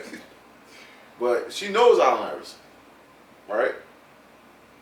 But she don't know who was nice back then. She don't really know Larry Hughes. Well, she know AI and Larry Hughes because they was running the fucking muck. She don't know Eric Snow like that. Yeah. Like, she just don't. But what happens when Eric Snow is a fucking sniper on Instagram? And he got the bag to, you know what I mean, be a sniper. Yeah. Tyrone Lue. Like, exactly. Like, now the money has gotten so crazy, and the chasm between rich and poor has gotten so crazy that NBA nigga come at your girl, it's just like... You gotta worry about Tony Snell. What happens when survival instincts kick in? Yeah. Like, cause keep it a bean. I'm in a relationship, I love you to death, but if Rihanna comes around, this for my legacy. This for my legacy. I think it's different. And I already think she's cute. I think it's different for men because you would have to have like a generational bag for you to like not only cheat but to completely leave your girl. Yeah. Your girl leaving for $40 in a Popeyes box. You see what I'm saying? He said she going just to put a look. Rashad McKenzie explained about how Paul Pierce, and that's partially why he got fired on fucking ESPN. But did you know this nigga said, yo, when I went live when I was working for ESPN with the strippers and shit? Yeah. He was like, I didn't know you were recording. Like, you old nigga, man. The old man got to stay off the internet. So he said that Rashad McKenzie was saying he heard that Paul Pierce walked in the room one time, and there was all these chicks in there. And he was like, all right, so who want to mess? He walked in and was like, who want to mess with a $20 million a year nigga? And chicks just start folding. And Rashad was like, yo, think about it. These niggas are making 40s, 50s now. Yeah. They getting flown out on privates. He was like, yo, they don't even want first class no more. They want private. They want privates. I ain't know. These bitches still going for Spirit. They going. I'm just saying, they asking for it. Which means somebody's doing it because they seen it. Yeah. So, what's her name we're saying about? But it's on Stone Cold. Send me a private. Oh, Dusty Earth. Yeah. Good song too. Yeah, great song. You know what I'm saying? Like, that's what's going down now. Like, the stakes have been raised. But it's like, you gotta worry about the 8th nigga on the bench in the episode. I'm gonna say it again. So you gotta worry about Shake Milton. In her DMs. Shake Milton got a little bag. Because we had a chicken comment, she said that she was like, I wasn't attracted to him. And she was like, I told the lady at my job about it. And she was like, girl, just because we work at the bank don't mean you gonna have money. You better go answer his DM. You change your life. That's what I be saying. Like, it's a different ball game for men and women. Mm-hmm. I don't want to sound like a red pill nigga, but it's literally just a different ball game. Like, their morals go out the window for because we You are. know what bothers me about it? I feel like ours would too. We just aren't necessarily in right. the space all the time. Yeah, and that's the thing. They're always in that space. They're always in that mode. Yeah, because you look good like that. If you limited edition, you limited edition. Yeah, I said it like, you could be a bitch from the Kensington. Mm-hmm. I don't go from the grimy to grimy. You could be on the fentanyl block. Every block, but every house in church is abandoned. I'm gonna take you off that block. But you got light eyes, you got nice hair, you got nice skin, grease, nice body, grease. I'm not gonna lean into this. They don't know what grease is. Go ahead. But you got your phone on Wi-Fi, but you still get a Grammy. You post a good bikini pic. But let's go to the. And that's the thing though. You ain't even gotta be on the beach no more. Yeah. You was a good bikini. You cleaned up the bathroom today. Yeah. You got a new mirror for $40. You scraped up your last 40 for this new mirror and these LED lights, and you took the pic with the dash showing. And now KD is like, yo, what's KD like? What's your last name? Yo, Rich Kleiman. Take her to the AT&T store. Yeah. We're gonna get her a phone specifically for me. Yeah. When I call this motherfucker, you answer. We're gonna get her that. You know what I mean? That's the thing about it. These women are one click away from being on a private. Who, Brent? Oh yeah, that is Brent. Yeah. Shout out Brent. Yeah, but these women is crazy, bro. Yeah. These women are definitely crazy. Like not even just crazy. Not even just crazy. Because both sides is opportunists. Like it doesn't work if the men don't get into it. It doesn't work if the women don't give it to it. So everybody's complicit. You just as long as it's you just consensual. Gotta realize that because a lot of us are just outside looking in. You just gotta hope that your bitch not the one going. Because you don't know until she put in the situation. I'm just going. We're not ever going nowhere. Going to the Usher show was crazy. You taking girls to the Usher show? Like intimate Usher show? Fuck no. For intimate, I will beat Usher ass, bro. We gonna be mixing. What about Usher sharp as shit? I'm sharp. No, Jason Statham sharp. Like, start beating your ass. That's all black. That's a little different. Sit down. And then go back to the salt. Like, he'll didn't kick you out. You just gotta sit there, face throbbing. Salty and shit. Sit down. Sit down. Yeah. If I take it's entertainment, nigga. Take a girl to the Usher show. We're sitting back. We're sitting 200 over. Yeah. Not far, but far enough. Yeah, it's not even the money no more. Yeah. It's about the principle. Yeah. Cause I don't ever want to know that you're gonna do that. Mm-hmm. Like if he asks to like, don't expose yourself. You feel me? Yeah. I don't even want to put you in that situation. I feel you. And sometimes Noob said it best. Sometimes you gotta throw your bitch in the water to see if she's a dick eater. I don't really want to know sometimes. I'm in a honeymoon stage. We're doing real good. I don't really want to know right now. But there's women that will, like, do you think, there's like, Noob said it again, there's women that will defend anything a woman does just because she's a woman. Yeah. That is not cool. Women were defending a girl. I don't see how that is not cool. Like, niggas like, yo, she's single. She's not single. Yeah, she's not single at all. Like, a girl was like, after they found out that it was only under a year when she wasn't in a relationship. She was like, oh, she was single anyway. This is my whole thing. It don't even matter. Where's your respect? Listen, if somebody comes up to the girl you with on a date, right? And, like, a man, right? Mm-hmm. Like, excuse me, brother, no disrespect. Hey, and they go right to her. Are you single? Even if you didn't officially tie the knot, no, I'm with him. Yeah, for sure. Like, y'all might not be in a relationship. You're with somebody. Yeah, for sure. This ain't no friendship. Yeah.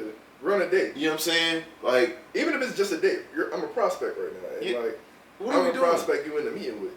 You don't go to one employer and be like, no, they ain't hired me yet. So, like, you wait till you get out that meeting. Yeah, I really, so it's just, I don't know what's going on. People don't have respect for each other or respect for themselves. Or respect for their partner. They think they can just do things and it doesn't come with anything. Like, yeah. There's a connotation that comes with your actions. Mm-hmm. And it's like your resume. Like, oh, you did that in your past? That's a little unattractive. Right.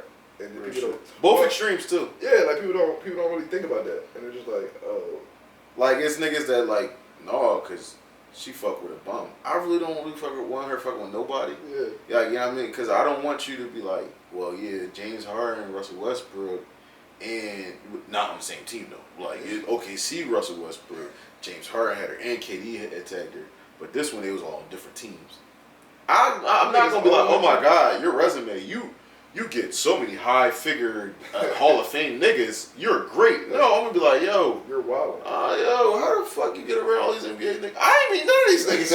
These my favorite I love players. niggas. Wait, I'm not like that. well, we're going to do this. I love hoopers. My fault. That was crazy. We gotta relax. But like, I ain't mean none of these niggas. Like, you know what I'm saying? And I put myself in the space of hooping niggas. You get what I'm saying? That was crazy. That was the craziest part I've ever had in my life. I love niggas. It's crazy. Listen, I can't even keep it up. No, I love niggas. It's crazy. It's not a clip though. It's not a clip. Listen. Alright, bro. I'm trying to get my point off. You drawing. Listen.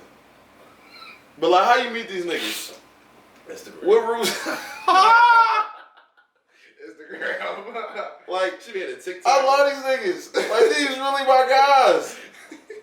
These historical niggas. You guys not Biggie yet.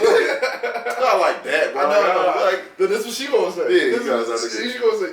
I'm not gonna say it to her, but in my mind, I'm like, oh, bitch, shut up. No, bro. How you meet the Slim Reaper? I had a joke. I'm not even How gonna you say. meet the Mr. Double Step Back? How you do that? No, but like, you said the Slim Reaper, right? What if she told you? You call him that?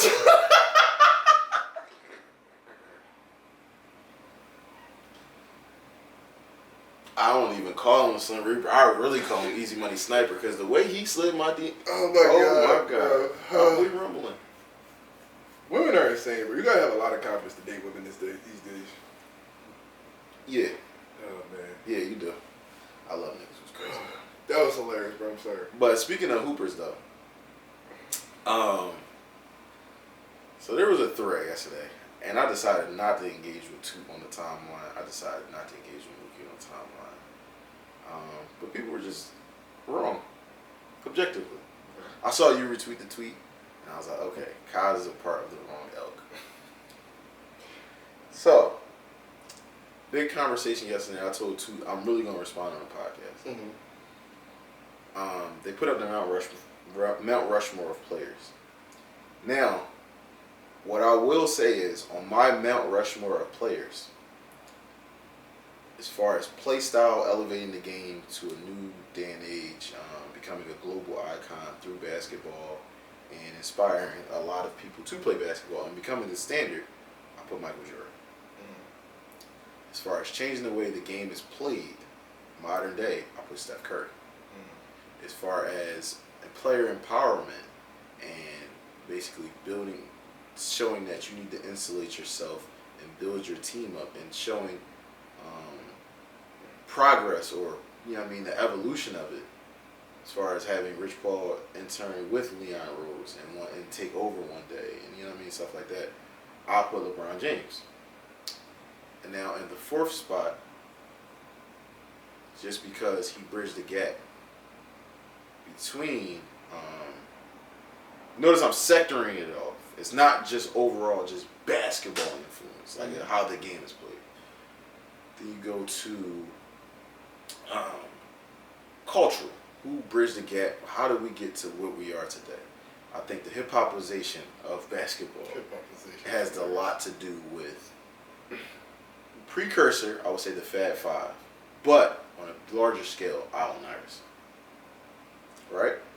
So we get to the point where, you know, Dennis Rodman had tattoos, but Dennis Rodman, and it's funny because I literally today watched Allen Iverson's interview with Shaq, and he talked about like AI basically, like, he ain't say he influenced him, but Shaq was like, yo, you was the first person with tats. I seen with tats. He was like, no, bro, we're not gonna do that. Like, Dennis had a lot of them, and he was like, well, Dennis wasn't us, and I get it, like he wasn't.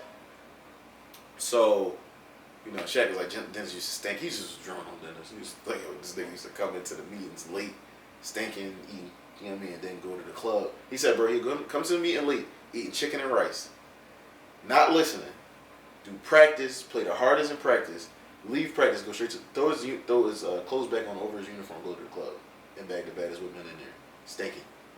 You got money. He said, bro, this nigga, no, he's saying he in the club too. Like, he's just saying, like, the nigga. You don't got that natural scent. You don't got that. You know what they say? You don't got the natural scent. You don't got the aura. Yeah. You trying to impress. Yeah. You trying to impress these bitches. No, Thug said it best. I always reference the bar. You was trying to keep it bougie with the bitch. Yeah. That be it. Yeah. So that's what I think. If I had to put it into sectors, that all is a culmination of where we are today. You see where we are today with the hip hop and basketball being synonymous. I think that's part of Allen Iverson's impact. Where we are today as far as the shooting goes, I think that's Steph Curry showing the power of the three. Where we are today as far as just damn near every player, period, is Jordan. And then player empowerment, player movement. It's like, for lack of better terms, or I'm going to use the term just because it's inflammatory. The prisoners run the asylum now. Like, you know what I mean? Like, so that's because of LeBron. LeBron making that big deal with the decision changed the whole lot. Like Dan Gilbert went from racist ass owner, like, I own this nigga, to like, how dare, remember he put out a letter as LeBron left dissing him, like, how dare you? Yeah, like he's not this and that, and it's like, how you gonna come at his character because he left your team? So I would give those players. Now, when we come into influence, as far as who influenced these players, I think people are missing the mark with Kobe Bryant. I think Kobe Bryant has a bigger basketball impact than Allen Iverson as far as the players go.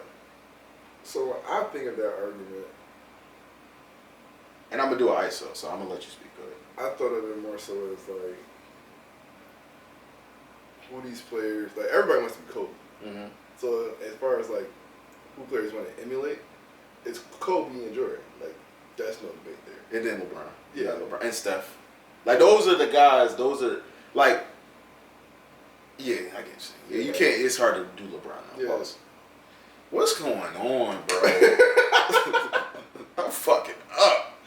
When it comes to who these basketball players want to be, they want to be Kobe or Michael Jordan. Everybody wants to be those two players. But when I thought of the argument, it was more so like, what was the influence of like what pushed basketball to the broader media? And it was like AI, Steph, Jordan, LeBron. Kobe, for me, as good as Kobe was, he wasn't the one that pushed the game to the popular media, if that makes sense. Like, he had trouble. He was very anti-media. He was anti-social. People just admired his game and his work ethic. But as far as being personable and bridging the gap, he wasn't that guy. All right. But as far as like who influenced players, it's Jordan, Kobe, LeBron, and stuff. So this is the thing. Once you go past, and Chad went extreme. Chad went very extreme. I fuck with Chad. Shout out to Chad. Chad went very extreme, but that's what he does to prove his point, to kind of incite you, kind of take you off your square. The Mamba mentality shit. Everybody's like, Terrence and his dad. Well, both Terrences, right? Mookie and two. Yo, that Mamba mentality shit just Jordan mentality. It's not the same mentality. Mike going to AC when he got a series in Philly to gamble, Kobe would never do no shit like that. You know, like, it's just like, yeah, I might take the psychopathic or sociopathic competitiveness that you have. But your vices and everything. You won't, like, Colorado's crazy. Colorado's crazy. But you won't really see my vices for real, for real. Yeah. My vice is that I like basketball too much. Yeah. And I push people away because they don't like basketball as much as me. For where teammates, you might not have the camaraderie with me because I'm not going to be the one to go to the club with you. Yeah. We didn't win a championship yet. I go to the club with you when we win the chip. You saw what Lamar Odom said about Kobe when he asked him to go out? No. He was like, yo. I think I saw Caron Butler. And he was like, I go to the club with you, but we going. Yeah, he said the same thing to Lamar Odom. Like, yo, we going out. He's like, yeah, all right, cool. He's like, we going out late. It's all right, cool. But y'all gotta. The deal is you gotta wake up in the morning and go to the gym with me. And like, I'm thinking he bullshit. He's like, no, we got it at 2. This nigga was at my door at 6. And he was like, yo, what the fuck? Like, you know what I mean? Like, damn, this nigga drunk. So this is the thing about AI. You have your AI. I'm not trying to take away anything from what he does. I'm not trying to take away anything from what Jordan does. There's a whole generation of players who never saw Michael Jordan basketball. Like, legit. Like, have never. This is why I don't like getting into, honestly, the GOAT debate with a lot of people in our age group. Because, truthfully, ain't a lot of people that's, honestly, if you're not, like, almost 50, you might have not even known what you were watching. I didn't know what I was watching even at 14. Like truthfully, like they playing a drop coverage against Steph Curry. In game 1 of that series, you could see like, the Celtics might have fucked up. Mm-hmm. Like Steph is going to probably have his best finals ever. And if it comes down to it, like they played a drop coverage against the greatest shooter. I guess they were just not like. I get it. We're gonna let you beat us. Like, you're gonna have to average 40, and I'm averaging 35, and we're gonna win it. Like, okay, if that's what you want, I'm gonna do it, and he did it. But Steph hitting those 35 footers lights the entire team on fire. Yeah. So you can't. At some point, you gotta step out there. So, because then he get 15 in the motherfuckers, and you're like, oh shit. So even people honestly born in 1981 really don't even understand what they saw with You're Mike. just living off the nostalgia. You're living off the nostalgia or lack thereof. You didn't go back and rewatch it. You can be anti, and you're rewatching it with a biased lens. Yeah, these dudes are amazing. This is the most skilled in era ever. Mm-hmm. The fundamentals are missing. That game is pushed forward to where you can't touch these players no more. Yeah, no one's thinking basketball. Nobody's thinking basketball. And you know what's funny? That's one of my favorite channels on YouTube. It's called Thinking Basketball, where they have hours of footage and show how we got to the point where you look at like, why were they dribbling like this back in the day? Because if you did any of this, it's a carry. Yeah.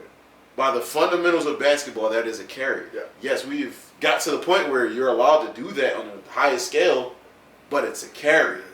Because you're manipulating the ball. Yeah. The ball cannot pause in your hand. Yeah. The ball can pause, especially with these type of guys. They're 6'6". Yeah. You can make the ball pause without. It's funny, like watching, like, because we grew up in the era of that switching, and it was funny watching growing up, and just realizing like niggas would be like, as long as the ball's still spinning in your hand, it's not. No, like, bro, what are you talking about? That doesn't mean. What are you talking about right now? Or niggas that used to dead ball basically, they used to hit the ball and make it start dribbling. I'm like, you cannot start your dribble. Or I remember I had to do the stutter step. Yeah, niggas like, what the fuck are you doing? Like, as long as the ball goes like that, like. I can do it, but like this is all shit that 5 years ago they used to like the double step back. Yeah. If they would have if Michael Jordan would have tried a double step back in 1987, Larry Bird's mom would have sniped him out the fucking. But this is why I made the example of people like they're slighting Kobe, and not to push up Jordan because he became the carbon copy of Jordan. I think Lamar Odom had the best quote for all of it. Everybody tried to be Mike. He the only nigga who that did it successfully. Yeah, because this nigga's trying to be Kobe. But this is the thing. No one's done it successfully. That's why I had to explain it too. I said, bro, we're not gonna agree because he tried to show me like all the identical plays. I said, I'm not saying Kobe don't play like Mike, but it's still players. Kobe is their Mike. Yeah. Like just how at a certain point, my dad's dad, like he used to see Jordan and be like, oh, that's just Dr. J, and just the free throw line dunk. In the dunk contest, who do you think of first? Dr. J. But most people, you don't think of Jordan. Yeah. You get what I'm saying? Like, that's just what it is. So it's not like that. I can't go and say that's because I'm a fan of basketball. A lot of people aren't fans of basketball. What I can't. But Dr. J, I'm like when I first heard Dr. J, I went and looked up everything about this thing. I'm like, he's a freak. I ain't gonna lie. And that was old Dr. J. I was like, fuck Michael Jordan. But this is the thing. We can't go and be like, yeah, because Jordan ain't got no influence. That's Dr. J dunk. Yeah. And that's what they're doing to Kobe. For sure. So it's like you can't do that. That it doesn't make sense. You go to Zach LaVine, you go Zach LaVine, you go DeMar DeRozan, you go James Harden, Russell Westbrook. You can go on and on. LeBron. People were talking about braids. Like, niggas wearing braids. When we first saw LeBron, he had a nappy fro. He said himself, I went to Adidas camp, I saw Kobe speak, and I said, I'm nappy fro me. Like, that's my guy. I'm Jordan my top guy, but like this nigga. This is who. And LeBron, he wasn't trying to diminish Kobe. He said this in 2015. I knew I could never be Mike in a sense. He was too godlike. But Kobe was a mere mortal to us that reached godlike status. Yeah. Gilbert Arenas said it a couple months ago. Why do players like Allen Iverson just rank Kobe second? Why do players rank Kobe so high? And he was like, because players don't look at stats. We look at what you do and what you had. Yeah, he was like, he wasn't for that. But he wasn't though. He had a standard. He was like, it's Kobe Bryant's standard. Yeah, you're dealing with all Benzes at this point. Yeah. You know what I mean? But it's standard. I tried to explain this to CJ and Newt a few years ago. And I was like, Kobe wasn't a freak athlete. I was like, what you talking about? Okay, he wasn't a freak athlete by NBA standards. Yeah, like, you know what I'm saying? Like, I'm like, yo, as far as his dunks, yeah, it looks amazing. He's 6'6". Yeah. But his vert is average. He's an average athlete. His hands might be small for his size. He doesn't have big hands. For him to snatch... His wingspan wasn't super long. Like, he does not have any... Like, LeBron, we can see, like, yo, you're Karl Malone with speed. You know what I mean? Diet, magic, passing skills. Like, what the fuck? Who made you? Who made you? You're made in the lab. Kobe does not look like he was made in the lab. Like a regular dude. And that's what makes Mamba mentality to me. That's the Mamba mentality. No matter what, Will Smith has his favorite line. I say it in a lot of interviews, and it has worked for me so far. I'm not afraid of down the treadmill. Like, my number one attribute is I won't be outworked. Not that I'm... Michael Jordan's number one attribute is I'm more talented than all y'all niggas, and I work hard. Yeah. But first and foremost, I'm more talented than all y'all niggas. For real. 6'6", 44-inch vert, big hands, long wingspan. I'm bald. There's nothing y'all can do with me. There's nothing y'all can do with me. So I just found it was very disrespectful. Like, everybody, we're in Philly, and I'm gonna keep it real. You know who kind of set me up to, like, yo, you wrong, bro. Kobe got more influence. Johnny, like, bro, I love AI, love Chuck. He that nigga. He said, bro. Well, he didn't say he that nigga. Sorry, y'all. But he said, yo, he the bull. There's 40 billion of us, and you know Johnny never talk about being Asian. Right. He said Kobe the biggest fucking American basketball player in China. But here's the slight against that. He played at LA with the largest Asian population. You can't. And it branches. Can't slut it. I think you can. You can. I don't think it takes away, but it's because Shaq don't have it. Magic don't have it. Bron don't have it. Good point. Like, but none of them leaned into it. Yeah, because but they like, all Magic never went on a China tour. No, for sure. But Shaq never went on a China tour. They were sending niggas over there. They sent T-Mac over there, and nobody could reach the heights that Kobe reached because he snatched the heir apparent. Do you know what the heir apparent was before Kobe? I'm trying to think. Like in that era, who they was like, yo, this is the next Mike? I'm trying to think. No, I can't. It was Vince Carter, bro. UNC Stan. Why the fuck couldn't I say it? Probably the most talented player. Draymond has said it. It's about 10 players saying it. Literally, quote them. He's the most talented basketball player ever. It's nothing he can't do. He's super athletic, big hands. No, he can do everything. He can shoot well. He can do everything. Legit of super nature. Like Michael Jordan had to come out and say, "Yo, don't compare Vince to me, man. He don't play defense." And that was his young bull. But you on some bullshit. You robbing the game, bro. Yeah, you have stepping it. You have stepping it. So it leads to the point where although I've seen Vince do some shit. I'm no, like, okay, you might not have to do no. Vince is amazing, bro. Vince was amazing. It's just so much more he could have done. But like, what qualifies influence? Like Chad was drawing. He was like, what, braids and tattoos, baggy shorts. I was like, damn, he drawing. But like, it has to go past what niggas wear. I think because that was already our culture. Yes, he brought the culture to the game. So culturally, Mike and AI, right, 1 and 2, 1A, 1B if you want to. But and then Mike, and then that influence even shows how big Mike was because the questions, because Toot was like, yeah, Kobe Adidas flop, but then he redeemed himself, and now the low top basketball sneaker is a norm because of Kobe. Yeah. Gilbert did it first, and he was big in Asia. But he couldn't touch Kobe because fucking Kobe. Like, and if Kobe never had the Colorado incident, Kobe would have been. Oh my God. Kobe never had the Colorado incident. Bro, like you got to think about my first jersey was an AI number 3. Same. I thought everybody knew AI number 3, right? But the world's bigger than the hood, and you see the white kids dressed up like AI and whatnot.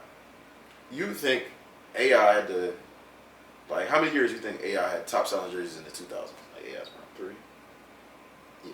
But maybe 3, because Kobe had it 6 years. Yeah. Like, that's just to show, like, yeah, bigger market and all. Shaq's the bigger star at the time and all. Like, it's Kobe. AI had his own controversies. Yeah. So it's like... They weren't as wild as Kobe's, but he had his own controversies. Yeah, like... He became more so... He wasn't winning enough to get away with the shit he was doing. So now media turns against you. Yeah, like, for hey, sure. Bro, we fuck with you, but now you become... And it's just certain shit. It's certain shit, like, hood niggas will love, but, like, somebody don't have no hood to him, like, bro, getting your hair braided by your aunt on the sideline, it's kind of crazy, bro. My influence. If a nigga came out with clippers on LeBron right now, I'd be like, LeBron on some nut shit. What I took from AI's influence is that he was always unapologetically himself. Yes. That's what I took. Yes. It wasn't the tattoos and braids was cool, but he was also wearing 80,000 pounds of fabric, brother. That wasn't cool. But that was no, for sure. But it was just more so the nigga was always himself in interviews, TV. There was never a moment himself. where, and I think that's what made him so appealing. He was more personable, and for me, athletes when I was younger didn't seem personable. They didn't. It was only Deion. Yeah, you see what I'm saying? Honestly, because Mike wasn't even that. Mike was more cookie cutter, and it was just like no athlete. Psycho. And I wasn't into football back then, right? So it was like no athlete was personable to me. And it was like, yo, this nigga seemed like a regular fucking. It was Magic, man. It was Magic, and I wasn't fucking alive. Yeah, it was Magic. And Magic had more personality. Mike, for real, Mike just the golden boy. This is the thing about Mike. Like, this is the thing about Kobe too, and I want to put an influence, bro. Even down to like how Mike helped elevate Gatorade to what it was. I'm not gonna say he made Gatorade. He wasn't there since the inception. He just elevated it. He elevated it though. Like that Mike dripping sweat with the Gatorade. Thinking, like, if I drink Gatorade, I'm gonna sweat red. Like, sometimes I dream that he is me. Like, I want to be like Mike. I wish that was on streaming. Like Mike Bull. And I didn't grow up on Mike. But I kind of did. Like, basically, you put the tail in it. When I was introduced to Mike, my dad, like, kind of like, yo, you need to know the fuck this is. You keep playing on this Fisher Price court. You need to know this. This is a religion. And this nigga is Jesus here. I had him to playoff 13s, bro. Mike is in the playoffs. I don't know these niggas' names. You know what I mean? I'm just watching jerseys. I'm just watching jerseys and shit. And I'm just, like, I'll watch, like, I couldn't sit and watch a whole game. So what I would do is watch some of it and try to go do it on my Fisher Price court. And I'm like, my dad used to always be like, yeah, what's the name of your sneakers you got? I'd be like, Jordans. I'm not really putting together this is the bald head, man. I just like these sneakers, OG. I didn't even know we used to play via Live 99. I didn't connect that Michael Jordan was player 99 because they didn't want to play him. Yeah. I mean, they didn't want to pay him. But, bro, like, my pop explained to me who Mike is, so it's like, yo, you need to learn about this, and then it becomes, yo, you need to study Kobe, and it's like, Kobe became the new standard. Like, oh yeah, LeBron. Remember it was a thing, even when LeBron surpassed Kobe, probably like 2010, as far as just a player at that point. Remember it was a thing, like, LeBron got won a chip. Because Kobe became the standard. Not necessarily 6 chips, like, that was the big standard. Yeah. But, like, yo, you got to win the chip to fuck with Kobe. You tripping. Kobe coming off the back-to-back. Yeah, you know what I mean? Like, Bron ain't won one chip. Like, he not stamped the best until he won a chip. It shows, you know what I mean? And, like, not the AI was fizzling out at that point. Yeah, AI was fizzling out after like 06. Like, you was still AI. But yeah, I get what you're saying. Yeah. Like, his sneakers, like, yeah, he had had was over at that point. He had the questions. Questions did really well. You know why the questions did so well? They were a cheap version of the Jordan 11. They said they wanted to make a Reebok version. By the time I got to high school, AI was done. Questions was the classic. Yeah. You see what I'm saying? Yeah. You was still in the league, big bro. Like, matter of fact, yeah, he was probably like one of the last 2 years. But objectively, but for me, it was just like, this nigga 5'11" getting 40. I'm like, for me, I'm like, it's the greatest nigga ever. This what what's this called? Gilbert talked about that too. Like, AI's influence is, he was like, I put Steph and Kobe in the same argument, but it's that's an insane shot. That's an insane shot. But he basically was like, yo, you gotta think. For us mere mortals, you 6'6", Kobe is the standard. You know, he not super fast. He not nothing like for real that sets him truly apart from. He said if they're in a lineup, you got Kobe, LeBron, Mike. You know what I mean? You got these players in a lineup of 100 players, no names. You're not picking Kobe. No. You don't have nothing that makes him stand out. He was like, but what makes the fanfare for him so extreme and his influence so powerful for mere mortals, I can go try to be that. For Steph Curry, he's not a big man. Oh, I can go try to be that. Yeah, I can go shoot for 40 every day. AI. Oh, I can go try to be that. Even though AI has extremely long arms. I was going to say AI is it's sheer talent. It's freakishly long fingers. Did you know this nigga was on Shaq podcast and said he never stretched? He said he never stretched. I heard him say that before. He said I'd never stretched ever. And I think that's the most insane shit I've ever heard in my life. He said I'm showing up and he said I would show up when they stretching. Yeah. That's when I'm arriving, nigga. Shaq said he never stretched either. I say, yo. Shaq, I can believe. They gas in their bodies. It's probably so clogged in certain areas. I think I believe that for Shaq. But AI not stretching kind of like disturbs me. Cause like, if I don't stretch, I'm having a bad morning. Mm-hmm. I'm not stretching and getting 40. But culturally, I give AI the nod over everybody but Mike. Culturally, when it comes to the sport, even when you trail over to women, it's Kobe. It's Kobe. When you trail over to just the world, like I hate to say it, the world bigger than the hood. Like, yeah, Quilly amazing here. I'm not gonna give AI Quilly, but the world bigger than Jadakiss. That's what I'm saying. You know what I'm saying? Like, and AI did the another thing with the unification of hip hop and basketball. Remember they had the commercial. Shit was hot. Sneaks was ass. Sneaks was ass. It's terrible. Like, why we keep doing this? Name another Iverson sneaker. Besides the questions. They can't. Wasn't it the answers or some shit? Yeah, all types of shit. Yeah, question 2 or some shit. I don't know the answer. Yeah, all types of shit. What's 14? Yeah, all types of shit. Shit was ass. Shit was terrible. And yeah, I think the Kobe, I didn't really like the Kobe sneaker, but I like what evolved from the Kobe sneaker. Like the foam Kobe. I hated them. I said, them Jones ass. You talking about Adidas, right? Mm-hmm. Yeah. Terrible. Hated Adidas wasn't doing it. No. Adidas wasn't doing it. But, yeah, man. He had his own video game back then. Kobe. Kobe was him, bro. Kobe did his own. Bro, his influence was so crazy. Only player ever in basketball history to start an All-Star game and not start on his team. Yeah. His influence was so crazy. In the modern day era, first guard to come out of high school. No, word. No, he was. I don't know who came after him, though. J.R. Smith, Monte Ellis, Yeah. Lou Will. All Kobe influence, bro. Like, it's just like, yo, his footprint on the game of basketball. On the game itself. But yeah, nobody wanted to be Kobe. When people, I think that's like nobody wanted to be Kobe the person. Yeah. They wanted to be Kobe. AI the person. Yeah, and I think that's what people think about as far as influence. Yeah, like who you want to be as a person. Yeah, I don't want to be Mike as a person either, honestly. Yeah, everybody want to be AI. But you know what I mean? I would, cause that's me more. Everybody wanted to go. Me and AI, I'm the same size as AI. Everybody wanted to go put up 40 and then go hang at Fridays. That was the shit. Like Spank was like, bro, like Spank even said to like, yo, I don't know about the Mamba mentality thing. Like I seen it and I like Spank be around athletes. Yeah. Like, yo, like them niggas study Kobe, bro. Like study his habits. Like that's just what it is. He was like, I'll give you this though. When AI showed up to a city, it was more of a spectacle.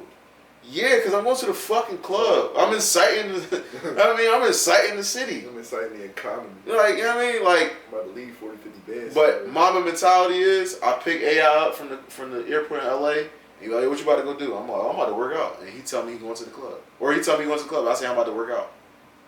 That's Mamba mentality. Yeah. Mike would have been like, we not going to the fucking club. We going to the casino. That's not Mamba mentality. That's two different mentalities. And Mike could afford to do that because he was so fucking talented and gifted. To where Kobe had to practice these moves where Mike just might be naturally doing them.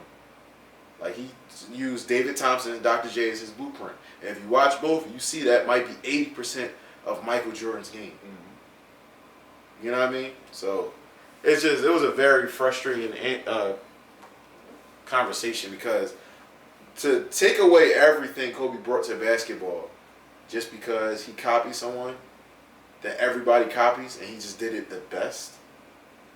But it's a terrible English. I don't think it's a slight, but I think that's why people can't see the difference. Yeah, but because it's like when you try to copy God, this is how these niggas refer to him. Yeah, I could say basketball Jesus. So you try to copy Jesus and you fall under Jesus. Like, all right, cool, but better. You try to be Jesus, but you end up being the Pope. Right. it's gonna be another Pope. Right. It's not gonna be another Jesus. No, but the crazy thing is, and Brian said it best, there ain't gonna be another Kobe. Absolutely not. But people can't see that because you tried to be Jesus. Yeah, that's a great point, guys. That's a banger. Because there just ain't gonna be. There's nobody that's gonna be this obsessed. Yeah. Anthony Edwards has the ability to go be possibly the modern day Mike, but he don't want to be. He's not obsessed enough. He's not obsessed enough. He gotta play Madden. He gotta play Madden that night. So you're not obsessed enough. These crumble cookies. You're not obsessed enough to go be Kobe either. And Kobe's cheat too. You know what I mean? Yo, chill out. Yo, relax. You know what I mean? And then it's like a lot of like, yo, Toot was like, yeah, I didn't hear people speak about like this about Kobe until he was dead. That's another slight. That's cat, bro. He was like, it's a Tupac. It's not even just a slight. It's a lot. Like, bro, people would.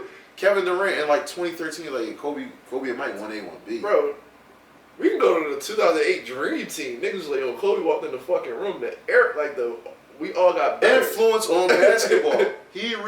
Just like, I ain't gonna say just like Mike, but Mike in 1992. Yeah.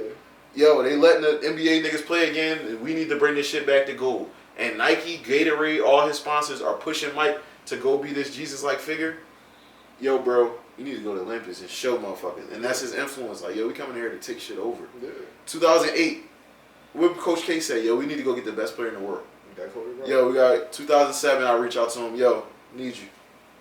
He pulls up, and niggas influence again. Yo, we working out 3 in the morning, 4 in the morning. Carmelo wasn't working out. But everybody else, like you see D-Wade, like, yo. Carmelo eventually got on yeah, but like, he was like, at first, y'all niggas tripping. Yeah, but like, that's his influence. Yeah. You know what I mean? Like, training players, the Mamba Academy, that's direct influence. That Iverson has the Iverson Classic. What Russell Westbrook said, that's cute, man. That's cute. But I'm training MVPs. If it was a Kobe Classic, it wouldn't be an Iverson Classic. Bro, that shit might have to be at the Staples Center. Like, you know what I'm saying? Like, it's just like, AI is more ground roots, but the NBA is not ground roots. I think it's because, like we always say, people don't love basketball. Yeah. So when you just look at it for entertainment, who's the most entertaining nigga to ever walk the game? Yeah. It's Allen Iverson. Just from all over. Just from a 5'11" on the court getting 40. I'm going to the club after for a pound to pound aspect. Yeah, that culture that we see players envision today. Mm-hmm. It comes from Allen Iverson. Mm-hmm. So it's just like that's what niggas. You become a rapper in your own right. Yeah. That's why every nigga got the big chain. DeAndre Ayton got the we got what type of chain he got? Anyway, DeAndre got these big ass. They don't deserve. Yeah. But like he's not my mentality. It's to the point where niggas like Tyrese Halliburton got big chains. Like that's because of AI. So that's what niggas look at, because that's what's presented to them every day. It's not niggas going home putting on basketball breakdowns. Right.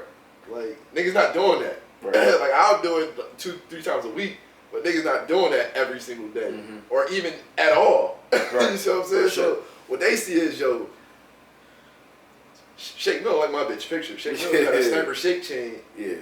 He got tats. Or we heard about AI with the brat. You see what I'm saying? That's real. That's what niggas is looking at. AI, no, you know AI tag Nas baby mom. That's what niggas is looking at. Kobe was. That's the shit that's cool to niggas. Yeah. What's cool to niggas is not putting in hard work and living up to your potential. That's like what's cool to I just think like most people in the world are colored, and I'm not trying to downplay us, but the world's bigger than the nigga sphere, and that's what the conversation showed me. The nigga sphere is crazy. Like the nigga sphere, AI is God for real. Outside of Jordans, we don't know Mike. Yeah. We don't know this nigga. We just know he like to gamble. He got a divorce. He wasn't personal. And I'm here to hoop. But we didn't learn Kobe until after 2016. Yeah, we didn't. But even still, even another field. AI more influential. Right then and there. Yeah, culturally, because I'm gonna show like, my best friend got killed. I'm here to tell y'all. And Kobe like, yo, man, he wouldn't become personable until after he won the championship. Like, it was like something to Kobe, why were you shooting bad? He was like, oh, truth is, I was hurt. My ankle was fucked up. Like, after he won. It's like, yeah, I was just hoping Ron made the shit, man. Like, when he, you know what I mean? Like, after that game 7. Like, I remember watching the press conference, bro. Like, I remember, like, tearing up. Like, yo, damn, he really, did this shit back to back without Shaq. There's nothing nobody could say. Like, he got more than Shaq now. Like, and it's like, bro, like, I'm not Kobe died, he became, like, no, I used to be wrong and argue with my dad, like, Kobe the fucking GOAT. I don't know what you talking about. The game more skilled. He the closest to Mike. How he not better than Mike? But it's like, Mike in this era would still be Mike. He probably wouldn't be 6-0. I had this argument with two in timeout too. But what the way player movement is now. Yeah, it is, bro. They going to just literally make a team where they just drawn. Like, Bron and KD going to really team up at that point. Like, you know what I mean? Yeah, what do you want to do? Yeah, he might take one of their hearts, but like, yo, you took LeBron heart, we got to hold KD here. Yeah. You took KD heart, we got to hold LeBron here. Like, we fuck around with Stephen Curry. Yeah, like, hey, we going to do this. We going to dethrone you, nigga, because fuck you. But, yeah, but in the nigga sphere, outside of sneakers and the glorification of his NBA game, niggas don't know Mike. So AI becomes, like I'm saying, I understand the cultural, you know what I mean, nigga sphere. But as far as effect on that round ball bouncing, it's not a contest with Kobe Bryant, honestly. Like with even the AI talk, he has to be, as far as helping, trying to push the women's game forward, mentoring Sabrina Ionescu, mentoring all these. As far as the game of basketball, it's Jordan, Kobe, LeBron. I put. You know what's funny? I might put Steph in front of Kobe and LeBron. Really? Because this 3-point shit, bro, he changed everything, bro. Like, he really changed everything. I give you that. Like, it was trending there. Yeah. But that's he pushed basketball like 10 years in the future. I think that's why I kind of think, because I felt like we were already trending there. But you're right. He broke basketball. He broke basketball. Yeah. You see these kids go to these tournaments? For a good 6 years, nobody knew what the fuck to do. Bro, I remember. I would say until 2020, nobody knew what the fuck to do. 2009. 2008, actually. Freshman year in tryouts. I'm old as shit. Aging myself. I'm in the tryouts. I get the ball in the break. I start slowing down in the 3-point line. And then I go to the rim. I blew the layup because I really wanted to shoot a 3. Coach takes me up. Yo, new fouls in. Already seen enough. So everybody like, yo, why didn't you? And my man Steph like, no, that's what he do. This is before I saw a Steph game. Right. But now it wasn't acceptable back then. It's not acceptable. Like, what the fuck are you doing? In practice, freshman year, we was full court. I was just stopping shooting 3, and I made 4 in a row. They told me, what are you doing? I made 4 in a row. Yeah, but no, it's bad basketball. Is it? Is it? It's 12 points. I remember my man Will, like 2012, 2011, he's like, bro, that's the best time to shoot 3. When you really think about it. Yeah. Like, nobody's guarding. Nobody's guarding. That's the most open you're going to be all game. Yeah. He was like, and a lot of niggas give up before they even get down there. So it's like, they might just see you, like, oh, bring the ball back. Yeah. Or like, all right, we're going. And it's been times you playing pickup, you shoot a 3, niggas don't run back. You miss, you get your layup. All right, rush it. Niggas don't. So analytically, it's the best time. Yeah. But I feel like analytics it's cooking basketball. Yeah, it's an extreme. Analytics, as far as anything that's an art, cooks it. Yeah. And I really truly believe basketball's an art. But going into a little bit more Allen Iverson, because I don't want to have this be an AI slight fest. He tried to say he would average 43 today. I agree. I don't think he averaged 43. It's 10 more points than what he averaged. Yeah, that's cool. But I don't think he averaged 43. Why not, though? I just don't think he is. Because I don't think analytically they letting him even take those shots he was taking back then. Like, when he averaged like 32 or something like that, he took like 29 shots. And I don't think he's getting to take those shots. And a lot of the time, his mark would have been met before the fourth quarter.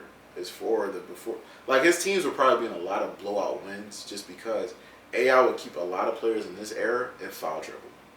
So it's like, if he's on a really good team or a team that is better built around Allen Iverson, they might be winning like 60 games. And he might just be on some Ja shit. Remember, Ja wasn't even playing a lot against it, blowing niggas out. Now, I think he has a better touch around the rim than Ja, and he has a more consistent mid-range jump shot than Ja. I can't, this might just be off an eye test. Because I don't know about the shooting percentages. Because I remember I used to be like, yo, AI don't really miss that many free throws. And he was like a 70-something% shooter from the line. That's because he was banged up, though. Yeah, but I'm just saying, like, I think in this era, AI gets a lot less injuries. Yeah, for sure. But I when you put it that way, I agree. Yeah, like, I think if we're just talking about Cudi. Oh yeah, Cudi. If his goal was I'm gonna average 40, I don't know who stops AI in this open. That's what I'm saying. If he averaged 33 and like 7 assists, Who's stopping him from in a crunched up era? Who's stopping him from getting 40 and 10? Who's stopping him? And this is way more possession. They be having trouble with John Morant. What are you going to do with Allen Iverson? Yeah. And John Morant's a little bit more athletically inclined, but he missed a lot of those dunks that he's trying to dip. AI is going to take the bump, spin around, lay it up on the other side of the. He's going to make what Kyrie does look a lot more exciting. Yeah, and that's insane to say. But I want to give a special shout out for Allen Iverson because I do think basketball is in the most personable space ever, and it's because of him. So I want to give a shout out. It's not a slight. That's not a slight at all. It's the truth. Like, culturally, nobody's fucking with AI, especially in the hood. Yeah. No, can't. Besides Jordan, no.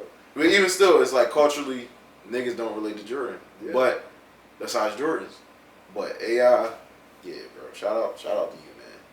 Shout out to Allen Iverson. Do you have anything else you want to speak on?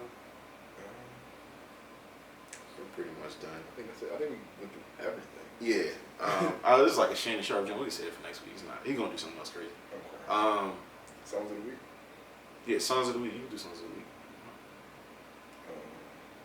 Have you got your Apple Music No. replay 2024? I don't use Apple Music. Oh yeah, you got a title last nigga. So I Love You by Faith Evans. Oh my god. Beyonce 16 Carriages, but the remix, the mashup. That's with You're really a mashup nigga. that shit flames. And Circles by Post Malone. And you know what? Because I watched the Vince Staples show this week. No, chill. Are you with that? Chill. All right, I got a core. Slow it down. No, but that don't sound like Clutch. Yo, piercings. He just be getting hot. When he said it, I was like, I didn't get that far on the tape yet. Let me just listen. I said, this shit don't sound nothing like Clutch. What the fuck? Sky's the limit, Biggie. Okay. And I'm gonna send this part specifically to. I'm gonna find it. Oh, Tupac Blasphemy. Shout out to Tupac. Shout out to Biggie too. But yeah, we out here. 5 Suit Theory. It's your boy Sebs. Like Jesus. Follow us on Twitter, X, YouTube. Yeah, we TikTok. passed 100 watch hours. So shout out to us. Big accomplishment. All right, y'all.